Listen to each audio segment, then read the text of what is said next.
A little loud soon.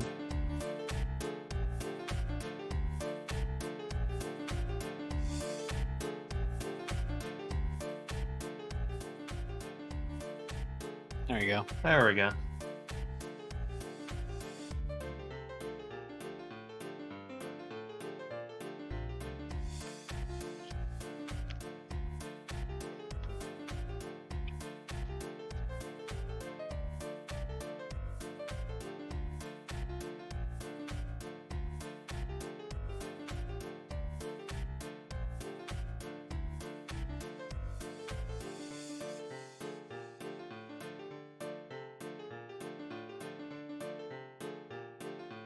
Also remember, Tsinil's cursed.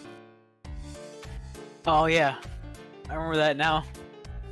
Thank goodness. Thank you for reminding me. That was a good time. I forgot about that. Voluntarily cursed. How did you get cursed? The Kitsune. Gotcha. Yeah, voluntarily installed it to detect Right. divination. Yeah. Yeah. It's pretty handy, really. What a It fucking zaps him workaround. every time he's being when someone's scrying him. No, it Oh, chills him. That's where we ended too. I remember that.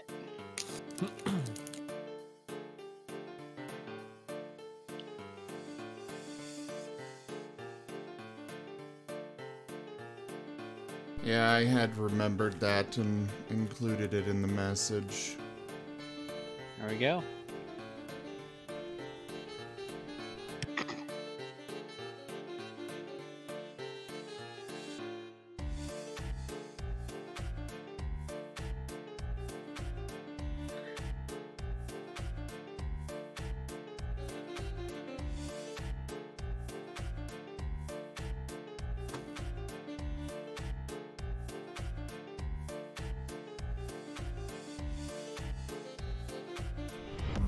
Word of our community's acclaim spreads.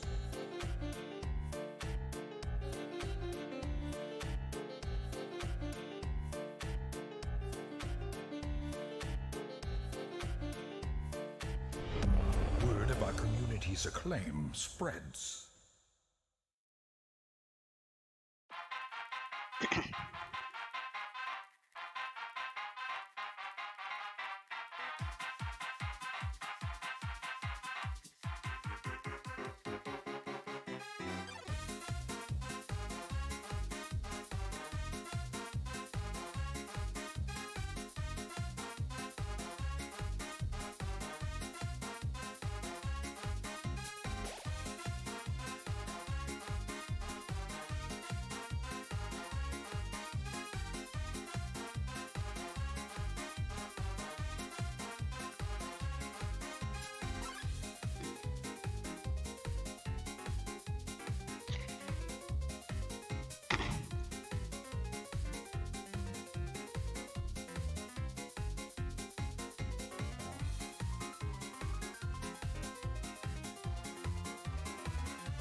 Do we have Acquisitions Incorporated?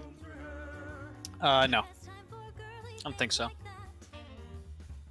Why, I'm guessing you want one of the spells from it? Oh, I want Gift of Gab. It's way too good.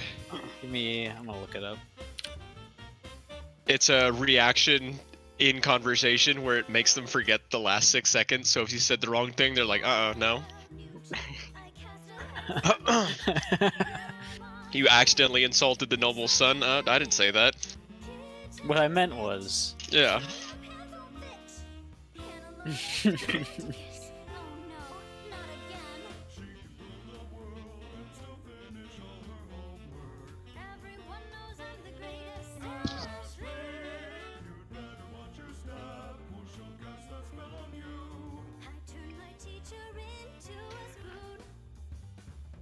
Goodness gracious.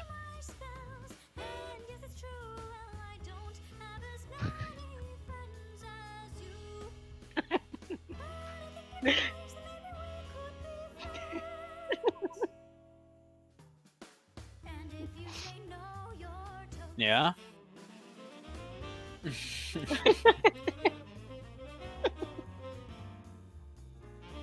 You're gonna have to share with the class what you're laughing at. It's a picture I found. And then there was a No, that caption one with another picture that does picture stuff. It's got color on it. Even if it's just black and white, it's still very. It's a picture. I'm downloading it right now. All right. I'll share with the class. Thank goodness.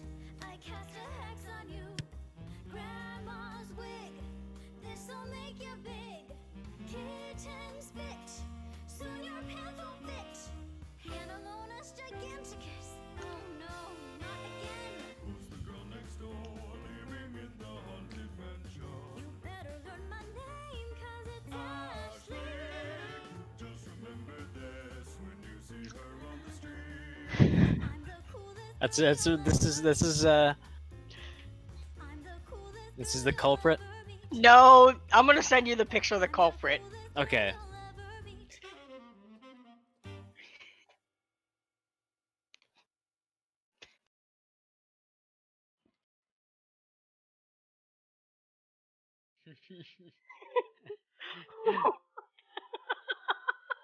So dumb. I know, that's what got me. The longer you look at it, too, the funnier it gets.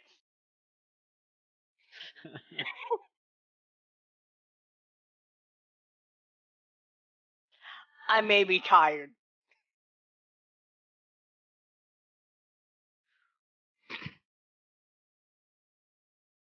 Seems Twitch these days insists on spamming me with spend your marks on moderate ethereal influence. I can't.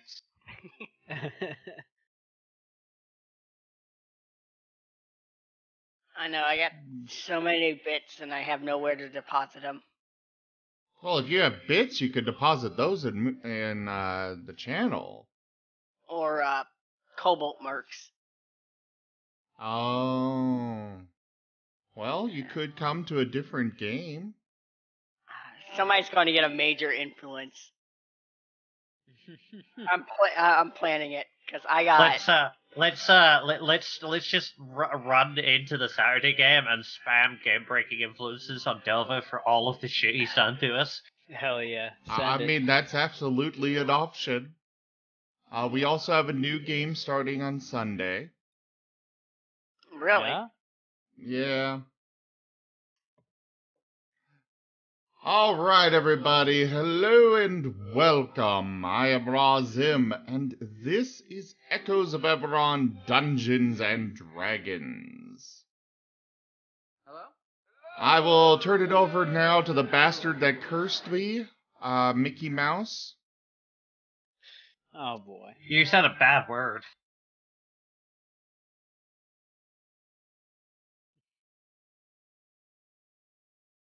It seems that Mickey Mouse decided not to, Mickey didn't curse. Decided not to. Mickey Oh no, didn't curse you. Mickey's presence is a curse. A funny one, but still a curse. Do you disagree with me, Dova? Yeah. Oh, so I just- you I like just- having Mickey? I just think it's just cursed. So you like having Mickey? I think we're all No. cursed. Yeah, we're all cursed for existing. I think my Oh. headset can no longer hold a charge. Mm. Well, anyways, I'll turn it over to Inun then.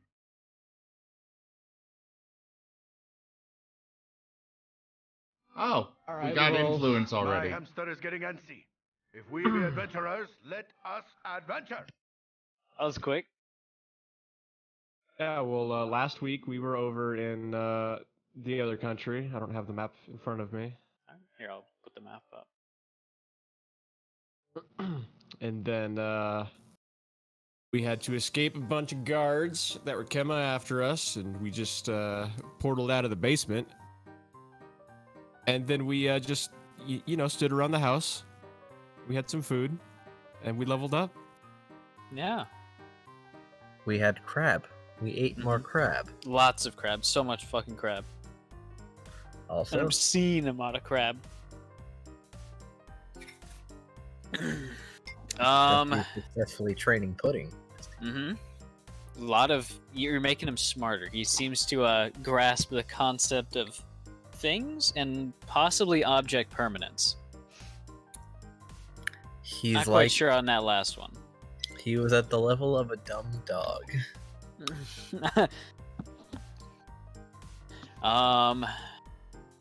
You successfully cursed Tsinil as well. You put a curse on him just so that he is very much aware when somebody is scrying on him. It hurts. And then discuss. Yeah, it's not fun for you. Your forearm basically freezes. Which was indeed happening. At the exact moment we let off, or we left off. I think that a dispel magic was cast on it successfully, which made it dissipate. But almost just instant gratification to your hypothesis that somebody was watching. In addition, you guys were basically just talking about your plans as far as where you're going to go next. Whether you teleport back to Keth, Actually, I believe one of the plans was to go back to Terra Valestas, because one of you... Oh, I'm sorry, no, that's in Keth. One of you has a shield and left it there. Well, you were forced to leave, basically. Yeah.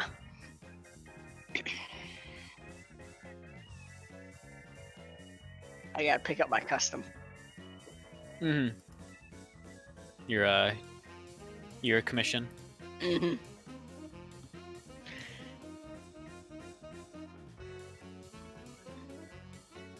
Yeah, that's basically what you guys were doing. It is currently late evening, and you guys are finishing up your planning and looking at maps. I think one of the plans was to go back to the Mournlands and track down Blue, who was basically taken from you during a teleportation. Gone awry. Very awry. Very fun though. Lots of fighting with strange eldritch fish creatures. And the other plan was to head back to Keth, follow up on some leads, and possibly finish tracking down the Baron. And likely kill him, because he has sent a handful of assassins your way, as far as you're aware. He sent a handful of assassins at Tsinil. He's not sent them our way. We just happened to be there. Yep. There were also those curious displacer beasts. Yes, but now he probably knows about the rest of you and will probably include you in his schemes.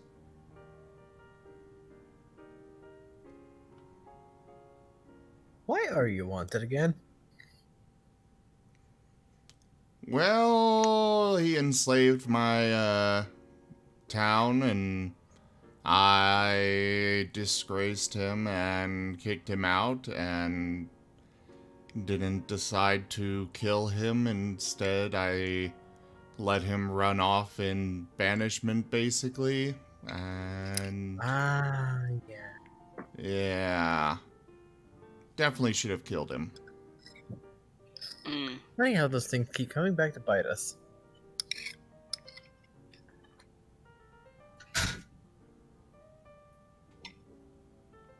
Yes, the past tends not to stay down.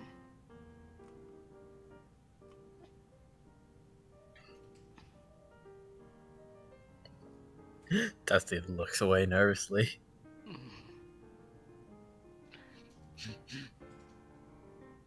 All right. So, what's the plan? Making him a train snack.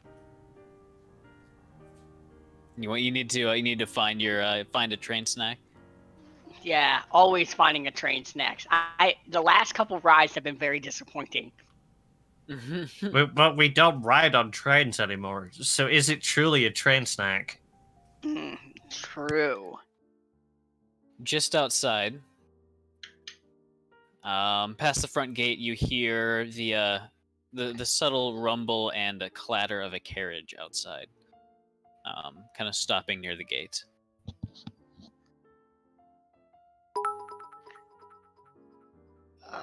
I'll get up and go investigate. All right.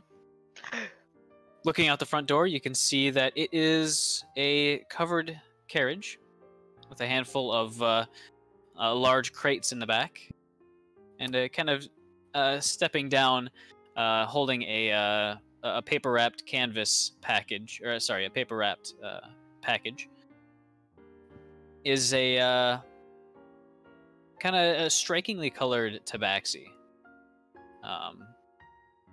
With the first kind of a faded emerald or maybe a jade color, but they see you kind of coming out the front door, and they reach up, tip their hat slightly, and say, "I've got a delivery."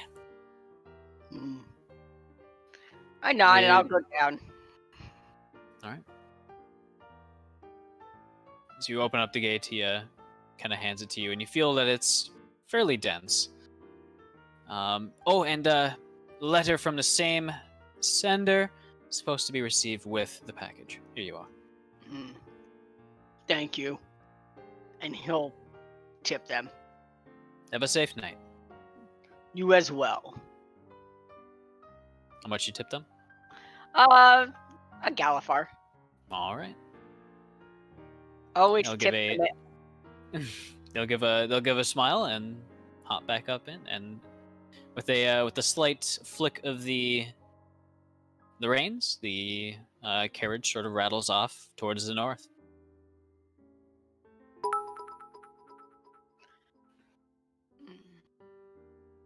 Can I see who it's addressed to? Sure. It is addressed to Inun. Oh, okay. Noon will claim the package. Yeah. All right. Zerth will bring it in and you got mail. All right, he'll use a claw to cut through the paper and check out what's in here. Well, he's gonna check the label first, see if there's a sending address. It would include the house's address, which I should probably get a solid address for, but we'll just say that's what it's written down as. But no return address though. And no name, no sender. Name. Okay. Nope. I'll take a look at it. And Zerth's gonna say, "Were you expecting mail?" No. But I am a wizard, so I think this is to be expected. I'm gonna grab my hammer. All right. Just in case. And I guess I could just be ready to. I'll just go through it. All right. Guess what just Opening it popped up is it's a fiberboard box with a small wrapped parcel inside. And kind of unwrapping the fairly cheap cloth, you can see that it's a bundle of kind of a handful of small dragon shards. 6 small dragon shards, Ooh, and a medium one. tasty. All of them look to be very sort of finely cut. But there doesn't seem to be any actual identification in the bag itself. Returns. Is there any kind of note? Welcome home. Yeah, there was. I mean, there was a letter that came along with it. Oh, okay. Give Pulling that a open the. read. Hmm. But I need to give that a read. All right. Popping it open, you can see that there's no name on it, but it's a fairly short letter, just saying your actions unknowingly put forward a series of events which, since I have compensated you for working for me in the past, I can't rightfully withhold payment. So here you go. And a little ways below that is a simple little drawing of a cartoonishly smiling face, which you recognize to be Stone of Power, is like trademark. Oh, are these the guys we stole a bank for? Yeah. Oh, Oops. okay. All right, well, I'm gonna hold on to this paper because this is good scrying material. You can feel it getting a little bit warm in your hands. Is it burning up? You look down on It's it, yeah, burning up. no, it's Damn, it's doing that magic burning up thing. I didn't said anything. You know, mages have insurance for things like this. Well, I'll put the dragon shards in my component pouch. All right. Quick, put it in my mouth. It can't catch fire if it's in my mouth. Or not my component pouch because Gaster has that. It's somewhere in my pockets. It's in there, yeah. Yeah. One of And my bags. It's a bit too late to save the paper. It's ash. That's all right. Do not put it in my mouth anymore. Eat it anyways. Absorb its power and turn into ash. For a second. There you go. There's your character in death. Fire. What are you talking about? You just get back up again, then have to go seek the Lords of Cinder and put them on their thrones. Ooh. I always wanted to be a protagonist. How many dragon shards was that? 6 small and 1 medium.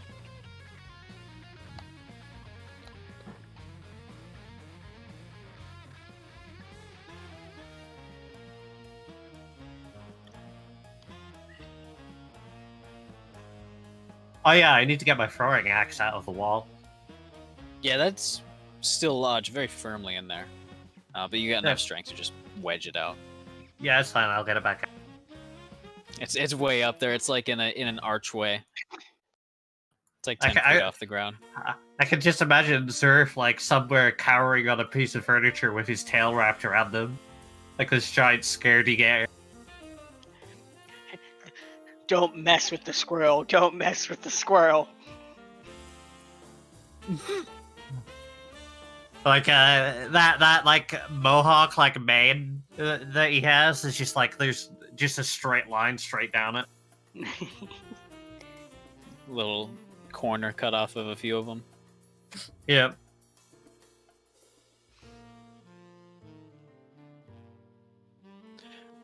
But all right. Would anyone like to do anything special during the night? Or are you all basically just going to take a rest? Zerf's just gonna hang out in his little pool, All right. and then before he goes to bed. And then what before he goes to bed? And then he's just gonna do it before he goes to bed. Gotcha. He has a lot to think about. You better not get the bad wet. Pimp cookery unsupervised. He'll toast himself up before he goes to bed.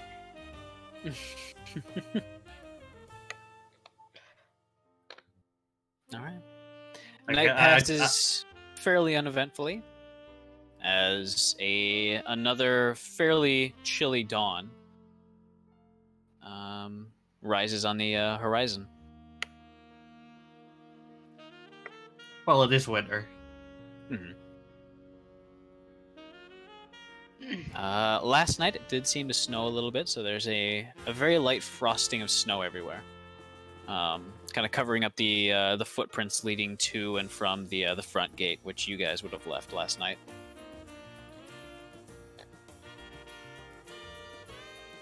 But the world is metaphorically open for you. You can either stay yeah. here, you can. I do was your own getting Immune to show his maps. Oh yeah, you were. Because we needed. I wanted to hold a strategy meeting, and that's where the subject of the curse came up. Mhm. All I right, gotta yeah. get my shield too. Yeah. Definitely toss some maps down.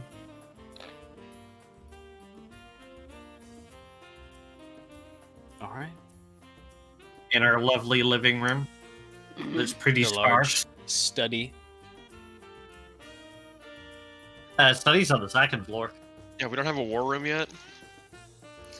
I guess you, I'm looking no, at you it. guys don't have a war room yet.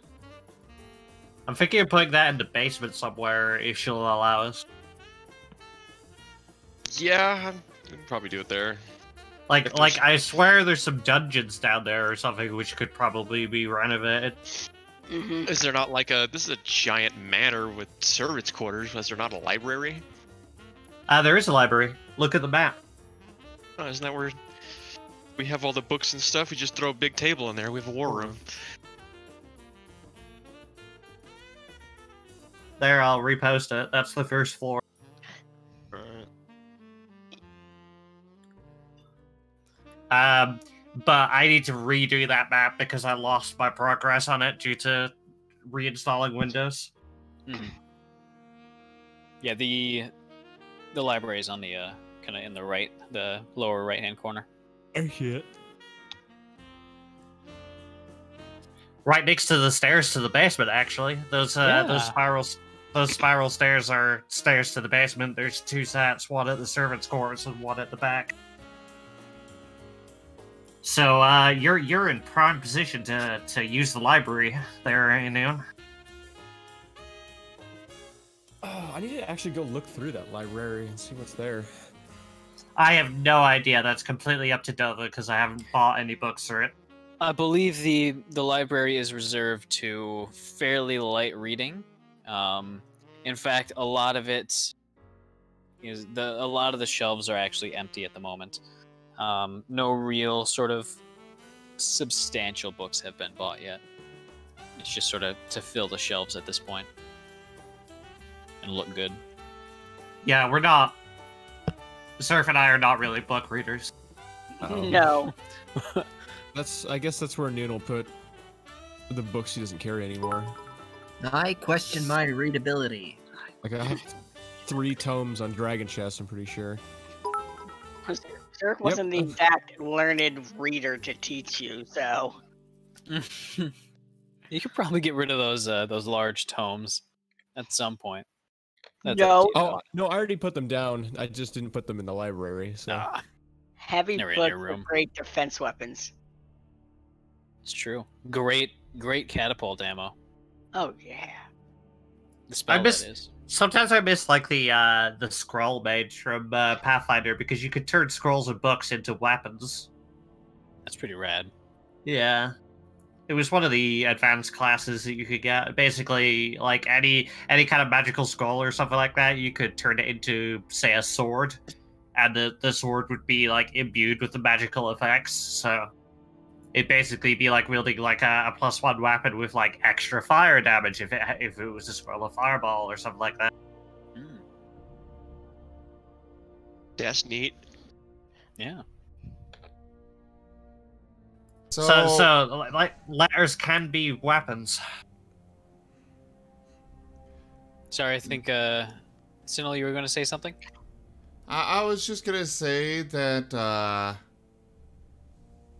just off topic, but, I uploaded all of my videos from the last little while to YouTube last night, and the default, the default little, icon whatever you want to call it, that they auto-generated. The thumbnail. The thumbnail. Every single one of them is the ZGF logo from the Stinger. Hey.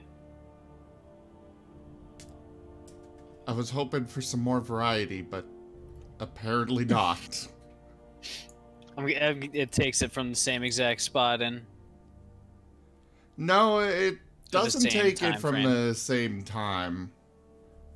It just it goes through the video and it's like, this looks like a good thumbnail. This looks like a good thumbnail. And puts those in, and oh my god. Anyways.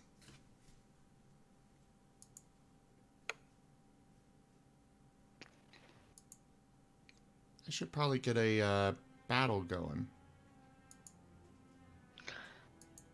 We'll start combat. Let's go. Fight the shopkeep. Yep. Yep. It's a level Combat has 20 started. Ghost fight now. Combat has started. To join, you'll need to go follow that link in the chat. So everybody go jump into the combat. Sophia decided to call a bunch of her ghost friends to have a training montage. I'm ready to beat the shit out of you. Ghost train montage. It's the next morning, right? Yeah. I'm gonna go get my shield. All right. It's in the other city. Yeah, It's in the other country. I'm probably Yeah, gonna. Zerf's gonna go and wake up or boop Inun and go throw me to where I need to go get my shield or teleport me, whatever that magic doohickey did beforehand was. You waking up and it's loud sounds of thunder.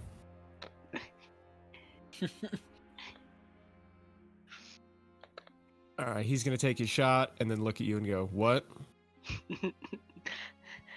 It's like crack of dawn too. Zerf's is like, I need to go back to the city. I left my shield there and it's finished with its custom work today. Alright. Yeah, let's... we can get going. He's gonna try to dust himself off or do something to try waking up. like brush away some of the cobwebs. Mm-hmm. And then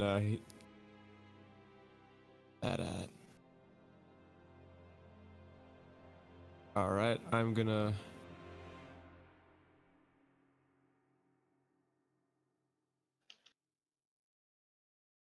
Alright, yeah, we can start making our way to the teleportation circle. All right. So I don't have to cast it, we can just go to it. Mm-hmm. As you head out into the... Oh. Sorry? I just want to... sorry, just let me know when we get to the circle, because I want to do something right before we port. Okay. It would take maybe half an hour to walk there. Your feet getting a little cold because of the snow. But you basically make it there uneventfully, following a trail which you guys have started to kind of establish through your repeated trips back and forth to this teleportation circle.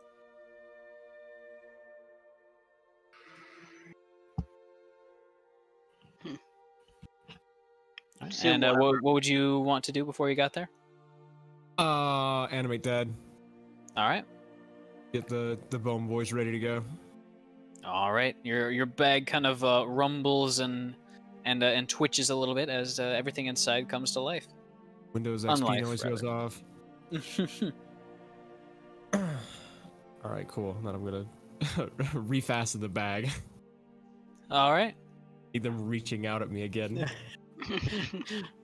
We want to help. Give us your neck. It looks like you need a massage. All right, so they're good to go in the bag. Let me track these spell points.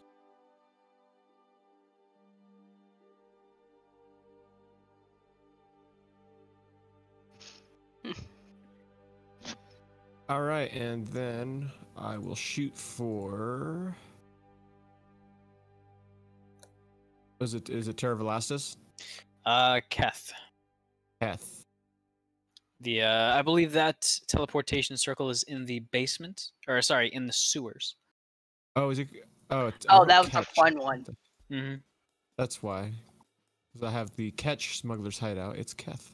Didn't I spell that out in chat for you too? I don't know. That happened. Autocorrect maybe. Yep. Let's go with that. That's how that works. Yeah. All right. Yeah. So we'll get this portal rocking.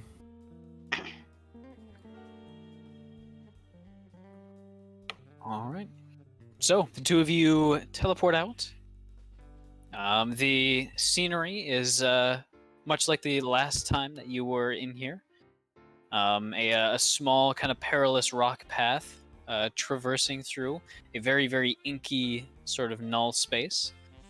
But you make the walk without any incident aside from some disconcerting whispers from the fogs below as you crossed over the bridge. But as you find yourself at the destination, the world kind of fades into being around you, and you find yourself in the somewhat dark and damp sewers.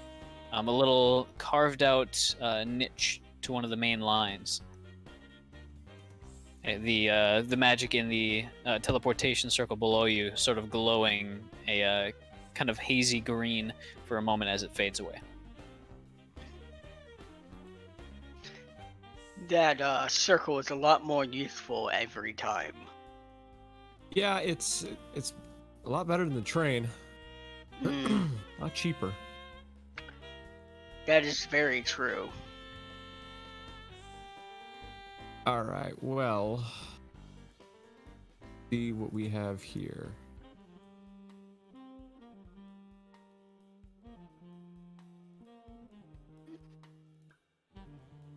So I'll probably we know that which way to lead up to the city, right? Yeah. Well, we know which way went to the burned down inn. Mm-hmm. Yeah, So you might have to kind of spelunk around a bit to find the Yeah. ladder that leads up into a fairly quiet area. Trying to give that area a wide berth. Go ahead and roll 2d20 for me into the tower. Anyone? Yeah. Preferably you two. Sure. All right. All right. I'm guessing you guys are both using your dark vision. Actually, Inu, I don't believe you have dark vision, correct? I do not. All right. I'm using mine All right. with my special eyes. Inun, would you be using a light source? Yeah, I'll ignite my tails. Well, illusory. All right. As you are pushing your way through, walking through the surprisingly clean water. It doesn't seem that this is an actual sewer, but more of perhaps a storm drain for floods. You're making your way through, keeping in the same general area and keeping a mental track of exactly where you've been. But about maybe what you guess to be 2 blocks, you see a ladder leading upwards to a little column of kind of hazy sunlight, what looks to be a manhole cover. And as you reach the ladder, you see off in the darkness a glittering pair of eyes, maybe 40 or 50 feet away, kind of peer at you from around a corner as they kind of stare and stare. Little kind of beady eyes. And we both see this. Yeah, it's fairly easy to see. It's catching the light off of your glowing tail. Zerf's just gonna go, hello and well met. Do you make any motions towards it? I'll wait to see what it does to respond when I call to it, and then probably make slow motions towards it, like non-threatening. You take maybe 2 steps towards it as it doesn't respond, and after 2 steps, it kind of jerks to the side and skitters off. By this, give me a nature check, both of you. Okay. I saw eyes. They sparkled. And in your best guess is that was a big ass rat. Oh, good. Must have been Can like we- the size of like a small dog. You guys get all the fun stuff. Sewer Alright, rat, poop rats. Maybe poop. I Not mean, sure. if Rats. Rosalind We're rats. wants some fun, We're you can the just rats. you can just go explore the house a little bit.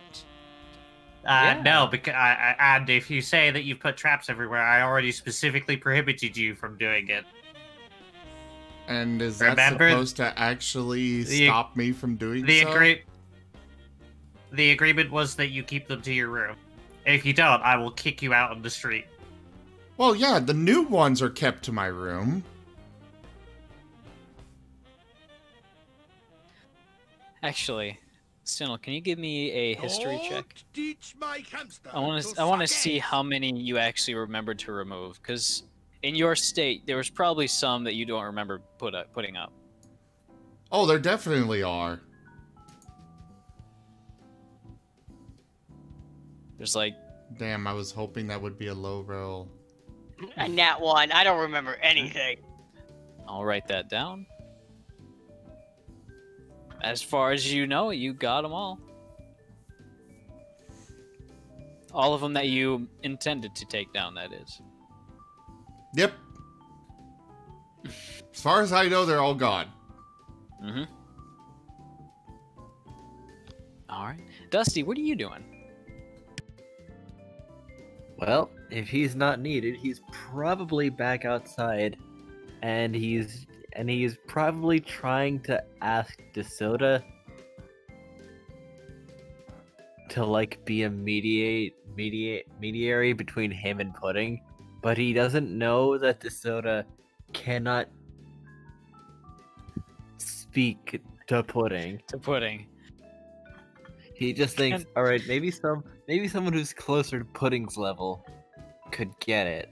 Can I get a charisma check from Pudding? And could I get a intelligence check from DeSoda? I mean, I don't have Pudding's page. You do. Oh, sorry.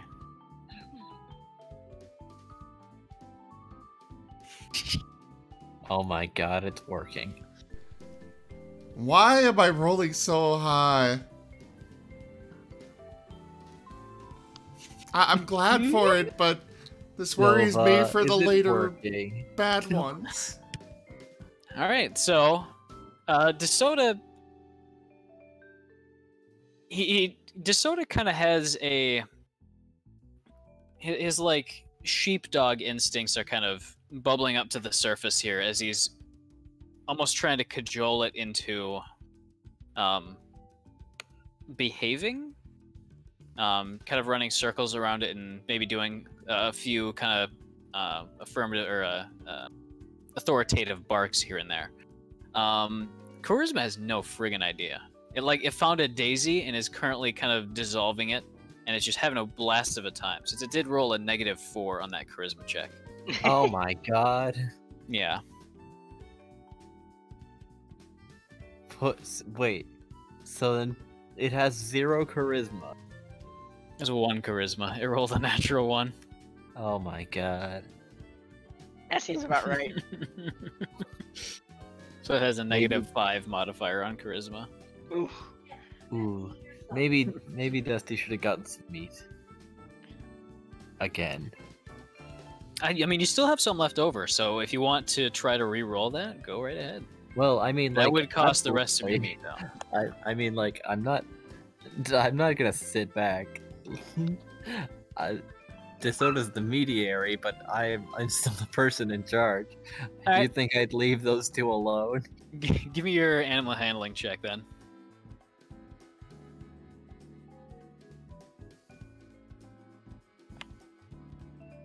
I really should ask Tsinil to teach me sometime. Hey! All right. Never mind. I'm fine. You figure you might have a lot more success if Pudding was willing to learn and or pay attention, but he's still kind of doing his own little strange slime thing. You're not sure if you made any headway. If you did, it's not very obvious. It's a day, and it's something interesting to work on. Very slowly work on.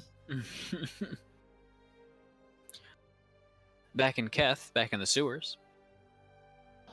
You guys are at the ladder leading up to a manhole. What do you do? Above you, you can hear faint voices, as if it's on a somewhat quiet street.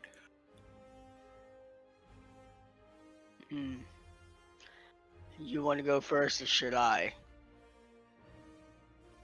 Hold on, let me do something. I worry about the day when Pudding usurps me, but that seems to be a very long way away. Should we try to... I don't know, I feel like once we get up there, we're two known targets. We should keep our head down.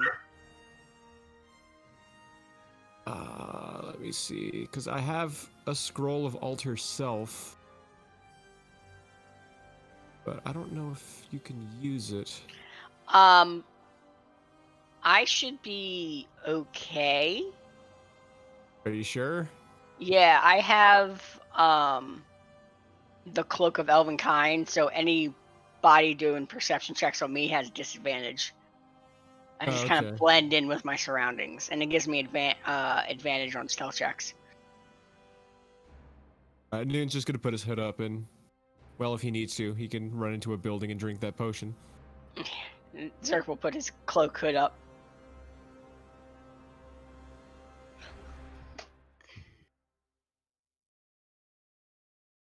All right.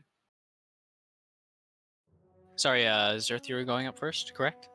Yeah. All right.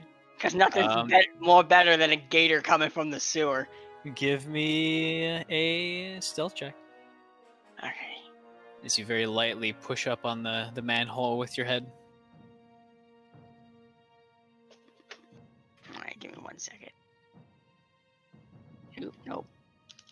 It's -1. Ooh.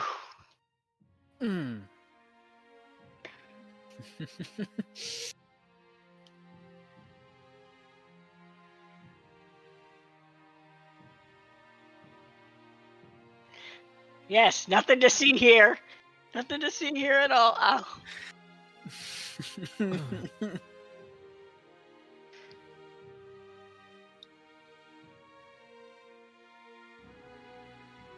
All right. Oh dear. As you push up slightly, the fairly heavy iron manhole cover kind of lifts up with a very, very faint kind of creaking sound.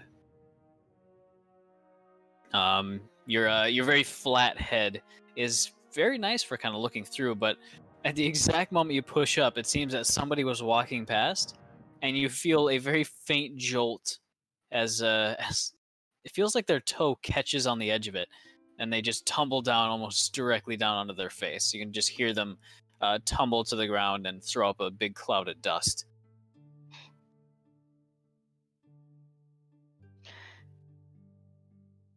Few moments later, do you keep your head at the same level or put it down? He's gonna.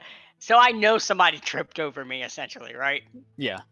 Okay, he's gonna do that gator thing where the eyes poke out of the water and then just slowly emerges back down. You can hear them kind of scrambling to their feet, angry beyond belief, as they take a few steps over to the manhole cover, and just stomp on it angrily, as if trying to make it go back down. But you can hear them just grumbling and swearing a bit in Elvish. before gathering some of their things that they dropped and kind of stomping off. I give Noon a thumbs up. What you didn't realize was that was a combat encounter, and they didn't pick up all their loot.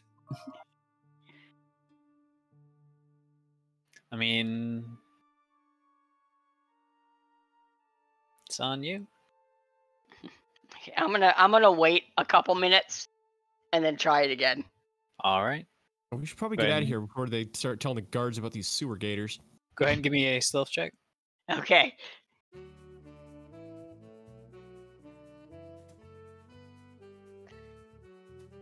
Son of a! God. The exact same thing happens. You catch someone else. Again, I slowly go back down the sewer grate. All right, give me one more. One more. You have one more chance to get a different roll. Okay. Oh my god, you're gonna start creating friendships over the hatred of that sewer. Here we go. Okay. I would have This walked away time- with another 8. This time, it doesn't seem that there's anybody on the street. And as you kind of very slowly edge up further and further, you can see that there's a handful of various food items dropped in the sand. And like the dusty roads that people have just left there because they don't want to eat it anymore. But it looks fresh otherwise. Looks like a wrapped, maybe a loaf of bread, as well as a handful of pears. Breakfast. Zerf would just raise himself out of the sewer, but like pick them up too. All right. So you guys are now in the street. That's how far away from the armor are we? Maybe kind of looking around. Looks like a few blocks, maybe. Actually, it's more like maybe 8 or 9 blocks, so a decent ways.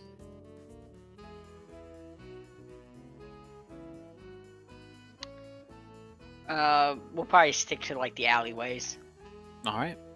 Yeah. Do you open up the wrapped bread at all? I'll offer some of it. Actually, Yeah, it looks like a sandwich.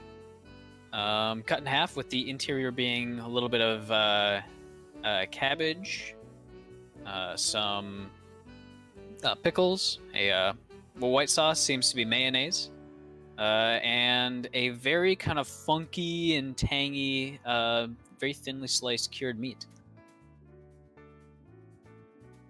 I think Zerth would know what kind of meat this is. This is in fact horse meat. Oh, the best of the meats. Mm-hmm. Yeah, Anin will take a bite because the only thing he's had today was a shot. There's just more crab inside the kitchen that Kobold's continuing to pump out. Zerth has flashbacks of his childhood of eating horse. All right, but it's fairly good and filling. You make it to the armorer without much event. He's currently inside this kind of a fabric covering or a fabric kind of curtain leading into the interior of the building. It's kind of built into the side of a much larger condominium. But inside, you can see that he's currently hunched over a little bit at a desk, weaving chainmail. You can see with a tiny little hammer and a pair of pliers, just kind of tapping away at each link in succession. It looks like very tedious work. And as you walk in, he finishes the one that he's on, puts it down, and then stands. Took you a little longer than you said you would.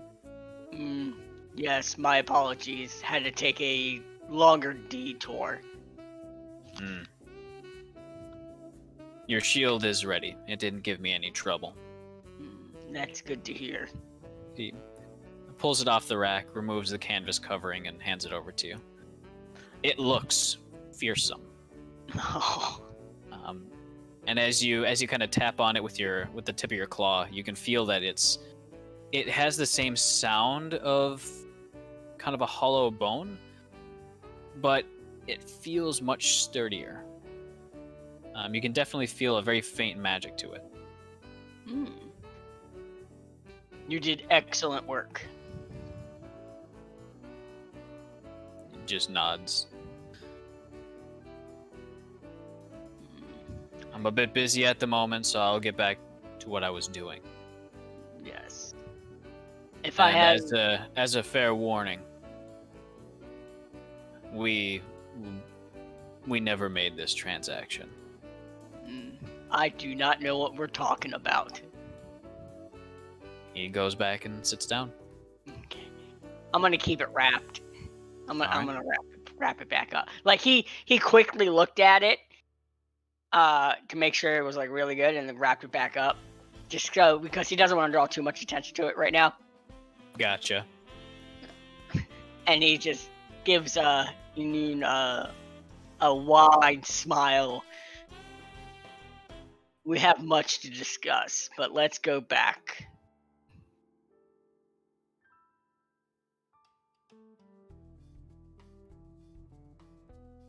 All right. You actually make it back to the sewer without any incident as well, keeping to the alleyways and various lesser used streets. But as you're coming back, you do see something posted on one of the larger walls that you didn't see on the way on your previous trip. You likely wouldn't have been looking in that direction, but you see a series of posters, and you can likely guess exactly what they mean. But they're your pictures, one of which is done much, much more accurately than the rest. Tsinil's wanted poster has an almost perfect likeness of him. And it seems to be not in fact a sketch, but a transposition of an actual image, like a photograph. It's not like magical or shimmering or anything, but it's extremely accurate. The rest of you seem to have the sketches of varying quality and accuracy. So all of us are really crude, but Tsinil's handsome Squidward. Is my stick too long?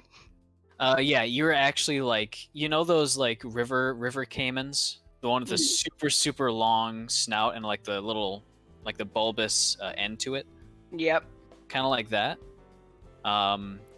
Dusty is drawn as a hummingbird. Oh my god. I guess Inun, I am just that spastic. Inun is a bobcat. And Rosalind seems to have 6 legs and is some sort of cockroach. Oh my god. Who mapped these But out? like the general shape is there. Of a cockroach squirrel. Mm-hmm. No. Oh yeah, Yark. What's Yark? Yes. Yark is actually a cat, like a tabaxi. Oh. Zer's gonna look at Noon and hold up his wanted poster, like, look, it's a spitting image of you. I'm gonna do the same thing to him. It's like, oh yeah, check this out. I know, they got the nose just right, didn't they? Do you Like, I'm steal the totally posters? fine. Hell yeah, we steal the posters. I need a stealth check from both of you to avoid drawing undue attention. No, I'm just pulling it down like someone looking at a wanted poster. I'm not trying to take them all down. I'm just looking at it. And Okay. besides, I have 3 tails, and this picture has someone with a nub, so that's fine. Totally wrong.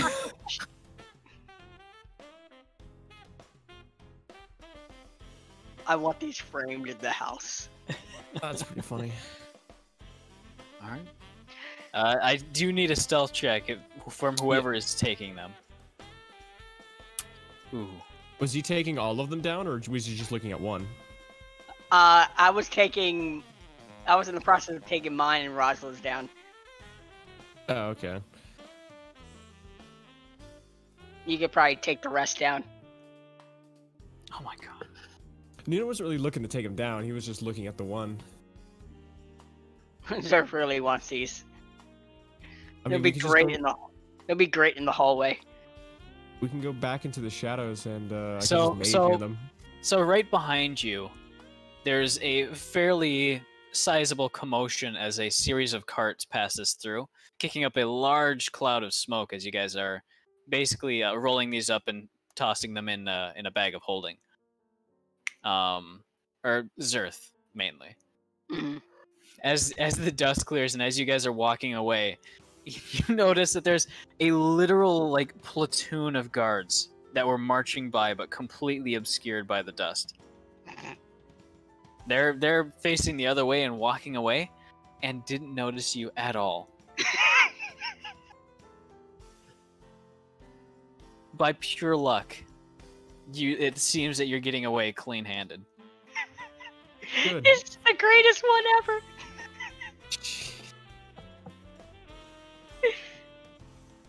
All right.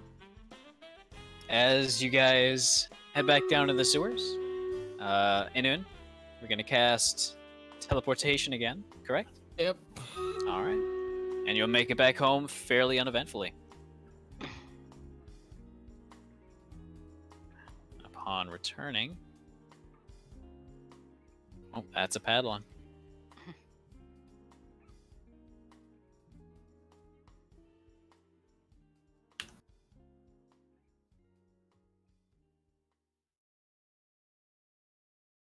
Need. Oops. What's no, that? I right click on that. Okay. 53. Give me an acrobatics check, both of you.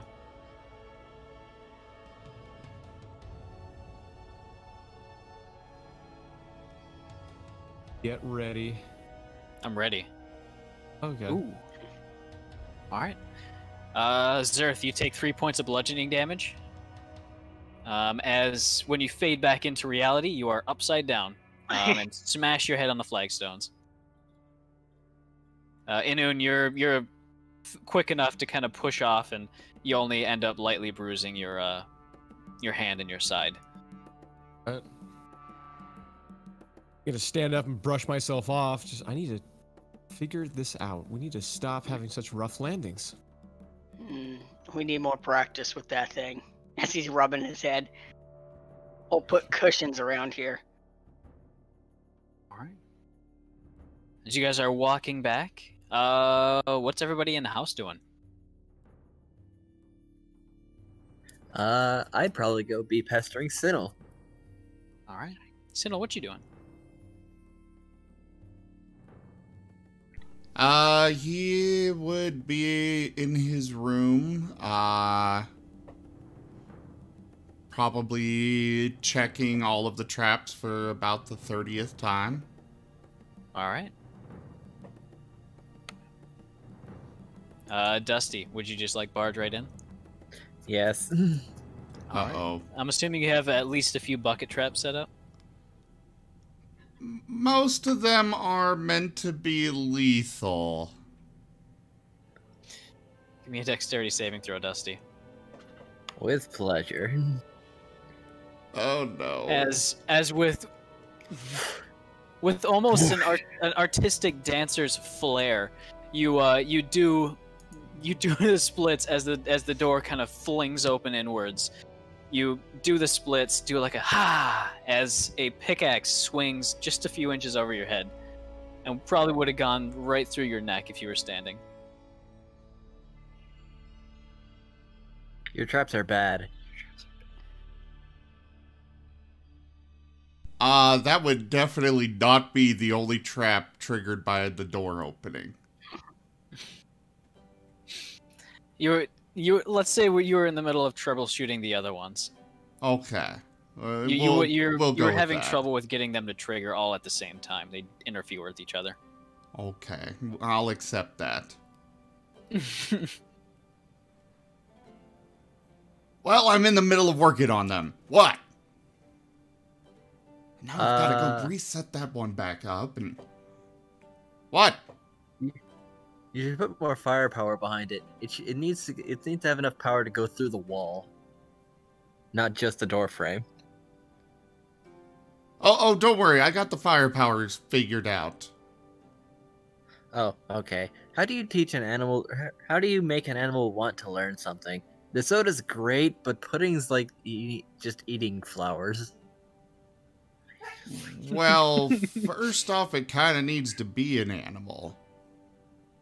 He's smart now. He gets it. He's eaten a lot of brains. But does he have a brain? Sorta. He responds to his name. Progress.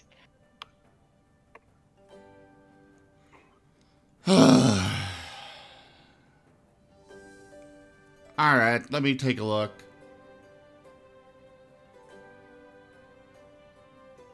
Tsinil, well, just... with the soda and pudding. The soda has, pudding has managed to find a weeping willow tree, and is methodically going around to each little like hanging branch and just pulling it down. Yeah, look, he's playing. What a good boy. Sure.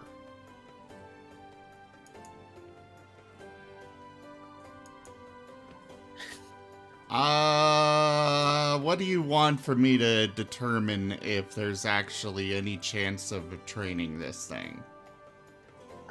He can be trained. I'm talking to I just want to Dover know how for to that. make him want to learn. Go ahead and give me an animal handling check. All right. You figure until a large sort of, I guess, upgrade to his mental faculties. This is about as far as he's gonna get right now. He simply just doesn't seem to have that great of a memory. Only so much room up there.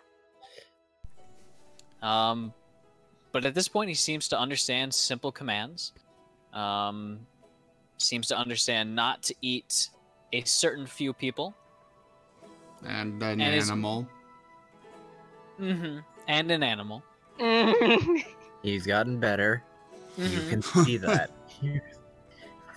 You can stick your hand in, Dusty, and it's fine for like 10 seconds until it starts to itch a little bit. Oh. Well, I can pet him. He's definitely smarter. However, it does seem that he just does not have... He's not able to learn anything beyond about what you've got him learning, what he's learned so far. Ah. Then how do I make him smarter? Feed him books? No, that generally doesn't work. To make him smarter, you'll probably need to consult either Yark or Noon for that, because that's outside my area of expertise. I thought your area of expertise was creatures. Animals. You know, living things. It's animals. Pudding is not an animal. He like narrows his eyes in suspicion and just thinks, A pudding would be more accurately described as a monster.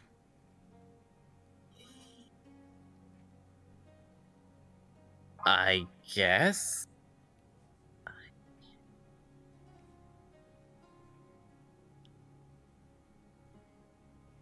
I might be able to help you with training it, but I could not help you get it smarter.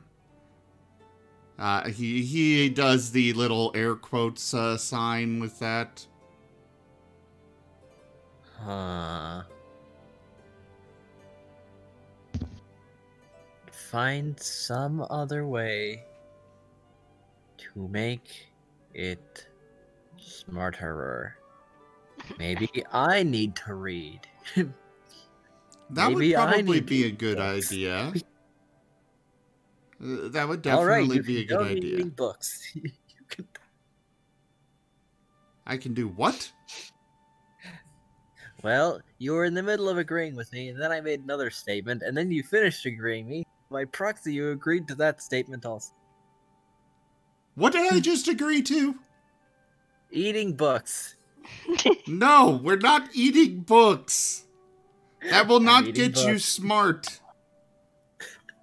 That is not how But I you need could. to digest knowledge. That is. Tsinil's rubbing his temples right now. Just like. What the hell has Earth done to you, boy? Okay. Sir sneezes somewhere. Okay, let me show you how to properly, again, air quotes, digest knowledge from books. And Tsinil will lead the way to the library and attempt to help Dusty learn to read. I mean, he's technically literate, but having the attention span to read, on the other hand.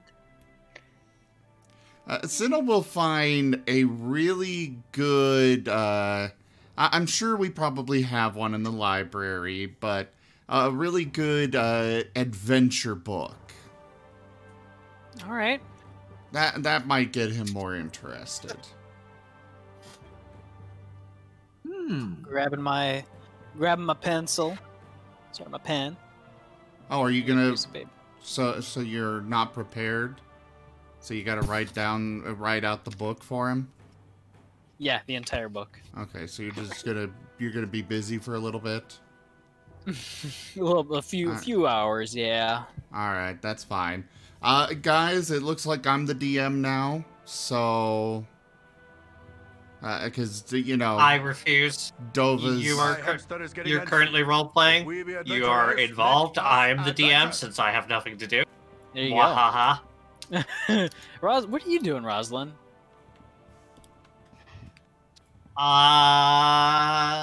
You're probably quietly witnessing Dusty giving Tsinil a hard. I'm trying to find our quote unquote staff, I guess. All right, your staff? Yeah, the ghost lady.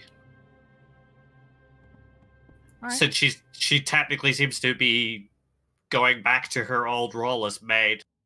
She has a name. She's Zert's second wife. I can't remember off the top of my head. I'll be honest. Sophia with an F. See, I was gonna go Sophie. That was close, right? That was close, yeah. I do have a book title though. We'll come back to that. If you start looking around for her and perhaps even call out her name, she'll just kind of poke her head around the corner. Yes? You need something? So in the future, I might be rebuilding the servants' quarters into something else. I was thinking of like a hot spring type thing, since I've been introduced to the wonders of plumbing since I've gotten to this place. And I just wanted to check that was all right with you. I don't really have any reservations against you renovating that part of the house, no. Those quarters were dreadful when I lived with them anyways. Yeah, it's like, I don't think we'll be hiring anybody on, really. Maybe a gardener, I don't know. I'll take that as a compliment. So, and you currently have the basement. Which reminds me, is there any kind of cells or anything down there? Well, there is actually a hidden room. I've been meaning to tell somebody about it, but I kept forgetting. Oh? It used to be where the previous owners kept all their valuables, but they cleared it out when they left, so it's sitting empty right now. So it's like a vault, so to say. Perhaps. But it's not openable from the inside, unless you have a certain spell to get you out. Interesting. If you want to go look, I can show you where it's at. Sure. She leads you around down into the basement, and kind of in one of the small little cutouts where maybe a cheese shelf might have been. She reaches down and pushes on a particular sequence of about 6 or 7 of these bricks that just kind of jiggle very slightly. But upon pressing one, the rest of them would kind of unlock. And you have to press the correct ones in the right sequence. And she kind of tells you, a third from the bottom and 5 down, and this one that's shaped like an ox's head. And after a little while, there's a series of clunks and whirs and kind of clicks behind the door behind the walls as a section, a fairly small section, maybe 3 feet across by 5 feet high, kind of slides to the side, pivoting backwards. And inside is a small dark tunnel, just festooned with all sorts of cobwebs, leading about maybe 10 to 20 feet into a very small plain room with a very sort of stale, musty air inside. You can see inside is a single gold coin. Ah, it's her tip. We should put more in there. A new subscriber arrives. It fills you with determination. It closes itself after about 30 minutes. So try not to be in there for longer than that. I think I've seen enough. I don't know whether to continue using it as a treasury, or most of the time I keep my wealth on my person because I'm pretty sure I can guard it well, but I don't know. It is technically and legally your house, so it's your choice as to what to do with that room. Just ignore it if you like. I'll question Zerf if he has any ideas on it in a bit. I don't suppose you would mind getting rid of these cobwebs, would you? I suppose I can go in and clean them out. Thank you. While I'm here, do you have any requests? Not at the moment. I'm just sort of getting used to entertaining guests for the first time in a long time. Things are still a little rusty. Okay, well... But I do appreciate having something to do after all this time. Well, if there is something that comes to mind, tell me, because I don't exactly I don't exactly feel like you should keep the area clean without some kind of compensation, but it's difficult to think of compensation for one in your position. I can understand that, but I've moved a little bit past wanting money, really. So, let me get this straight. You don't want to pay her because she's a ghost. No, it's difficult to pay her because she's a ghost, because ghosts don't really want money. Or need it, per se. Yeah. Or can hold it. I see. So I'm trying to find a way to like repay her, even if it's just like spruce up an area of the like cellar or something. My hamster Cat, is what are getting you doing? If we be adventurers, let us adventure. I think she did say earlier that to find some way that she can rest in peace. She said that last session, I believe. I think she only said that to at noon. Oh, yeah. Accepted. Well, thank you very much for showing me this. Of course.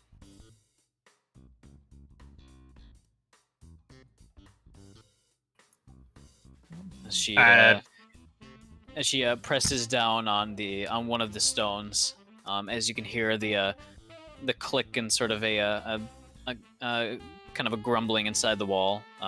The door slowly starts to swing inwards, almost completely noiselessly, aside from a bit of dust and cobwebs sort of fluttering in the breeze. But you see it kind of grind to a stop about halfway through, and something.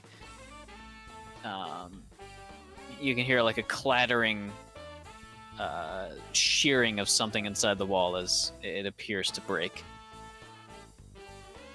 She looks at the door as it's kind of half closed and just sighs. I'm sure I can have Yark take a look at that. That's probably a good idea. Though I'm not sure of any good access points. It was kind of built and then forgotten about. But I'm sure that the rats have been getting in somehow. Oh well. Damn it, Zim. There's What? That was Tanya. I know, but it was really loud. Like, it went straight through me. I thought it was a door behind me, honestly. I looked quickly at my closet door. Yeah, I kind of thought Yeah, it was, she caught me it too. was through one of your headsets. I thought it was coming from somebody else, and I was like, holy crap, are they holding the mic up to this door or something? I have everybody in surround sound, so it sounded directly behind me. What the hell was that? Oh well, if there's a rat problem, I might be able to solve that as well, considering it just depends on whether the rat catcher is willing to be trained or not.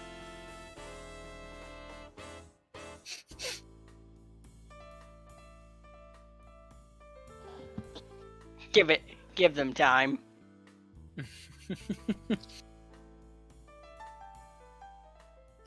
Just gotta get this displacer beast like inclined to eating rats. Then just find this poor rat folk village somewhere and unleash them.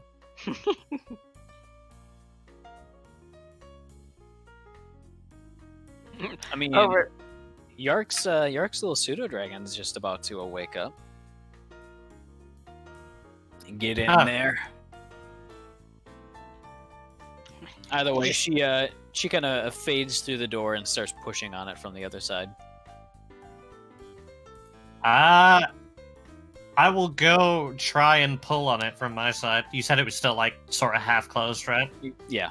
Go ahead and give me a strength check with disadvantage, since it's hard to get a good handhold, especially when it's getting close to closing. There's really no great way to get to grip it right. All right. All right.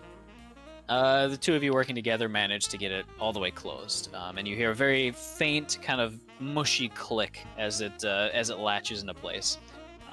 Not very well, but it's in there.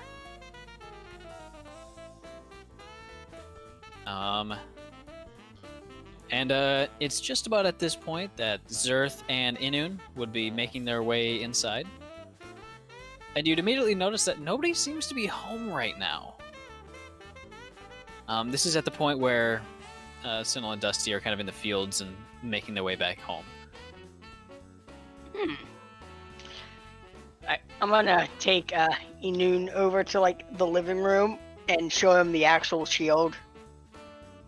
All right. Looking to check it out. It looks fearsome.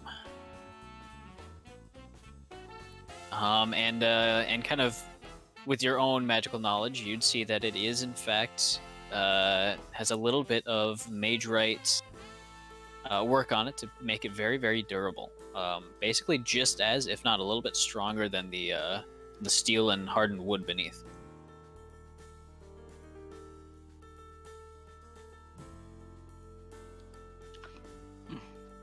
He's like petting the head, and just gonna go. So this wonderful masterpiece. I have a excellent idea that I need you and Yark's expertise.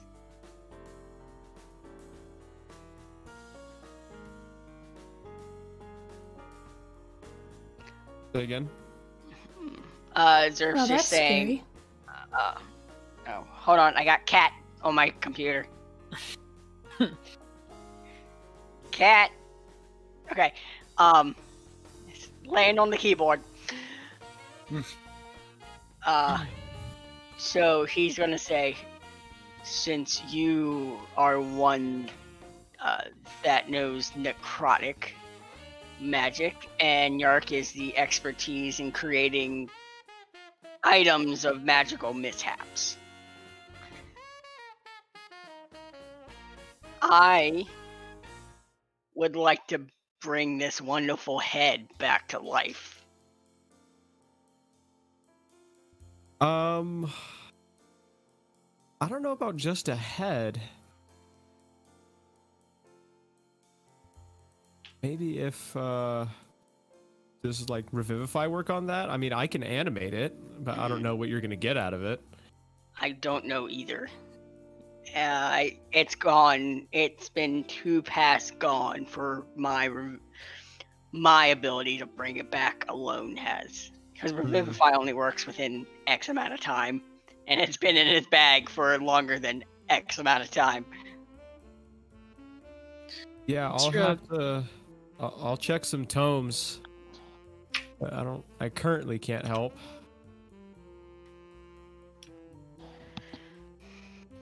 I think if we pour all our magics and know-how into, probably get some form of something back together.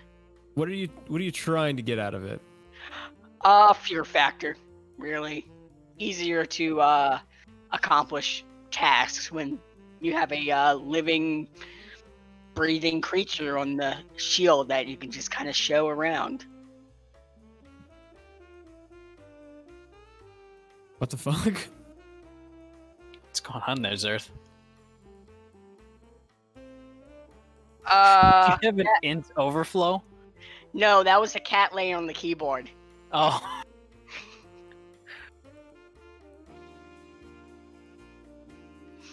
So you wait, how dead are you? Over dead. 2, 3. 1, Wait, is 2, 3. 1, 2, 3. 1, 2, 3. That is 5 trillion damage. 5.6 trillion damage, Zerth. I think. I'm afraid that's a bit more than your max. Okay, what the hell did I just miss? A little bit, I think. But you know what? I think it only counts as like 2 death saving throws, so I think I'm good. I mean, you took it all at once. What did I miss here? Just give him 1 healing. Anyways. That's the end of my game, because that kills like the next characters I have for the next year.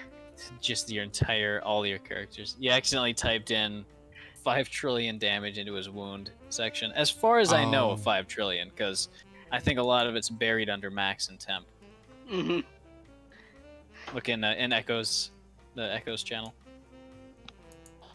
All right, so hold on. This head, is it on the shield? What's happening here? It's currently on the shield. Yeah, it's a large sort of insectoid skull mounted on there. Apparently, those crystal, kind of infested insects that you fought. Oh, okay. I don't think I can. Can I res that? Because I could absolutely animate the head, and if you just like bash someone with your shield, it'll bite them. Yeah, you could absolutely do something like that. Yeah, I could do that. I wasn't sure if you. I thought you had a head in a bag and you wanted to like get information out of it. Oh, I could do that. And since it's like mounted on a shield that has a little bit of magic in it, you bet like if you pour a little bit of magic and money into it, you could make that permanent. That's kind of where Zerk was going with it. Oh, okay, yeah, we can do that. Oh, I totally forgot I renamed Gaster's sword the Recruiter. I enjoy that. Now you need to get him a magical sword that you can actually name the Recruiter. Because there's there's absolutely nothing stopping you equipping your skeleton or zombie if you continuously use the same one. Oh, I'm aware. Yeah, I remember at first I wanted to make a cannon with Yark. The Gaster can have his cannon. It's about at this time that Tsinil and Dusty would make their way back in. And Rosalind, you'd be pretty much done with your conversation. You just press the wall back into place. Yeah, I'm gonna start walking up the stairs, dusting my hands off. All right, yeah, I want to start charting to enchant the shield. All right. Give me an Arcana check. This will kind of determine how expensive it'll be. Have a special ability now at level 10. Well, not necessarily for enchanting, but I'm better with necrotic. Inure to undeath.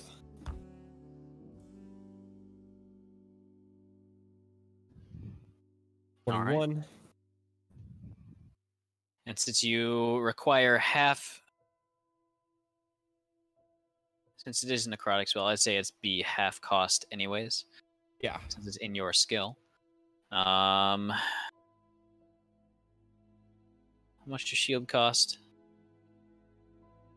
Does it say like a inert value in it? Actually, let me check real quick. Is it shield? I don't know where my shield went. I think you didn't you delete it off your armor. No, I unequipped it. It says 10 gold. All right. And halved it. I'd say it would take about 200 Galifars. Basically worth of various components, various dragon shards that you have in your component pouch and stuff like that. Mm-hmm. But it would take you about an hour to make it work. You wouldn't be able to give it any sort of like sentience or like thought structure. It's really just going to be super, super basic. Though you do have the option of exactly when it bites. I was going to say, you probably give it a command word. Yes. There is also the option of adding like little button stones, little rune stones that you press on and it just activates. Probably gems on the handle. Mm-hmm. We can have those as a safeguard. All right. So either voice activation or an actual button. I think voice activation would be better because I got a couple ideas. All right. That sound about right to you, Inan? Yep, that sounds pretty fine. All right. As you're in the middle of this, Tsinil and Dusty, you'd come home to the library, and you'd actually see on the table is Zerth holding down a shield, as Inun is tracing various runes and diagrams over it. It is currently animated, though under dubious amounts of control, as it is thrashing around and trying to bite anything within reach. Though it's having trouble since it doesn't have a neck. It's just like snapping its jaws very aggressively. Dusty smiles and points at Zerth, and then looks at Tsinil and says, "He raised me."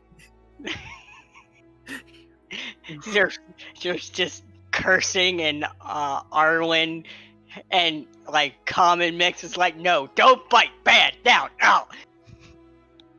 There's a bit of commotion and thumping inside the library, Rosalind.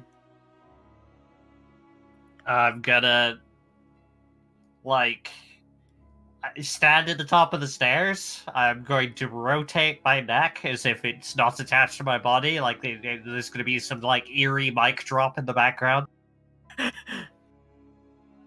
Okay. Then I'm going to walk over to the door and boot it open. All right. I imagine it's like a swinging, almost like a saloon door. And as yeah. soon as it stops also swinging from a, Dusty and Tsinil entering, it just bursts open. And a crossbow bolt shoots out at you.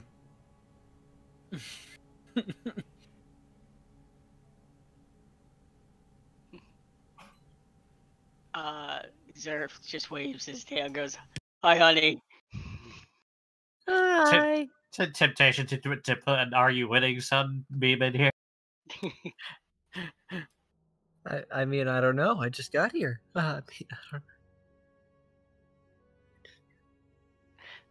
What are you guys doing to my house? Improvements. Pain flashes through your hand as it gets a good grip on one of your fingers and clamps down. I slam my tail, breaking a chair. Take 5 points of piercing damage. 5 trillion points of piercing damage. 5.6 trillion. Cat point damage. Your She cat just is looked apparently at me and said that too. your cat is a mathematician No, because 5.6 they managed to trillion type in only squared, numbers. and then find the square root of it twice. 5 trillion is like a low bound of it, since it's probably higher.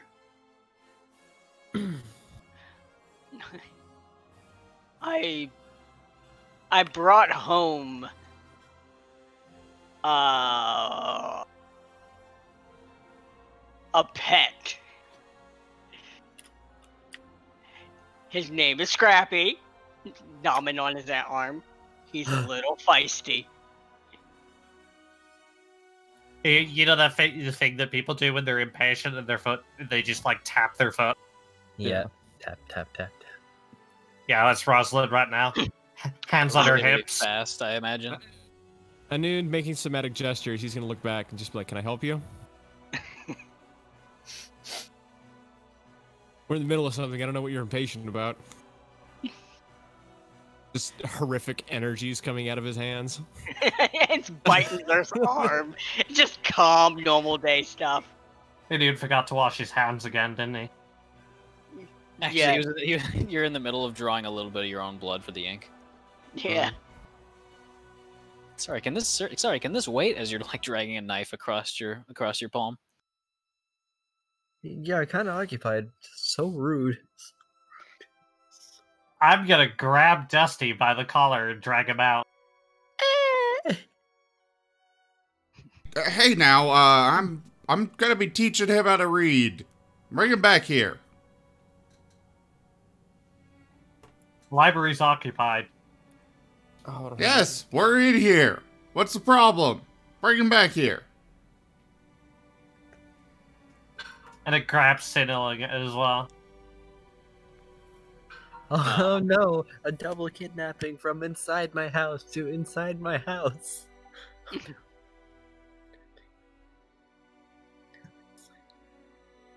Fine, but I want him back by midnight.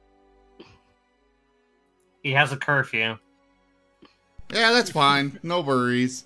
I'll just go back into the library, dragging Dusty along. We're just gonna nonchalantly pick a couple chairs. I'll pick out the book and bring it over and start explaining how to read. You know, just ignoring the totally normal, everyday activities going on in the library. Across the room, you know. I think we lost Dova. No, sorry, I was getting an author for the book. So, the book that you find, large sort of picture book, and the title immediately caught your eye because it's kind of relevant, I guess. But the title of the book is Jimothy the Crab and the Dusty Oatmeal. Oh my god. By Thrombo MacDoggo. My god. Oh, It's probably a pen name. not Thrombo, the MacDoggo, the greatest author of all our times. It's a fantastic children's author. He really gets it right, you know? But it's all about a large crab that basically goes on all sort of wacky, zany adventures with his little chipmunk friend. And this time, it's all about their morning oatmeal, which has just too much like sand and grit in it, and it's really just they go on an adventure to get some good oatmeal, and they find bad oatmeal and better oatmeal. If eventually they find out that theirs is actually pretty dang good, and the whole moral of the story is just to be grateful for what you have. It's kind of wholesome. Huh. So okay, that one was boring, but let me get you a different one. Yeah, he just looks back at Tsinil and says, "Reading is bullshit." Reading that is bullshit. It just feels like somebody pulled that out of their ass. I mean, it just doesn't seem to have any particular depth to it or anything. Now, you find a good book that's got a lot of depth and character growth, and it's fantastic, but this one, they just pulled it out of their ass. What's character growth? I'm already growing.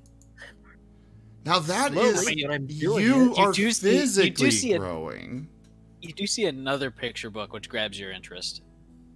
This one's more aimed at the mature audience, but the title is just simply Blood Edge.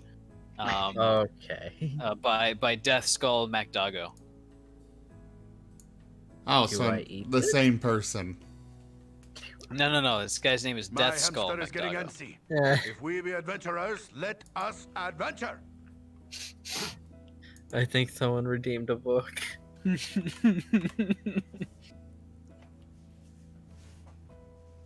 All right.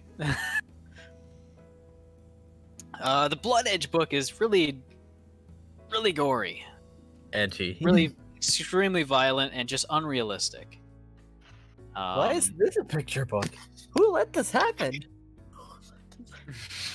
This is not how you use that weapon.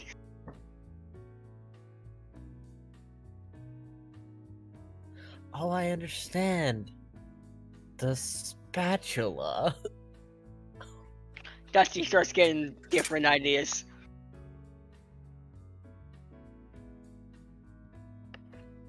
So the next book you find seems to be an actual like fighting manual. There's tons of pictures and diagrams of various fighting styles. And the title, in big bold letters, is The Gentleman's Guide to Cracking Skulls. And in parentheses, elegantly. By the famous brawler and fist fighter, Fist Strike Hard Smash. MacDoggo is his pen name. No. It's not the same author. It's not all the same guy. Those are just those two previous books.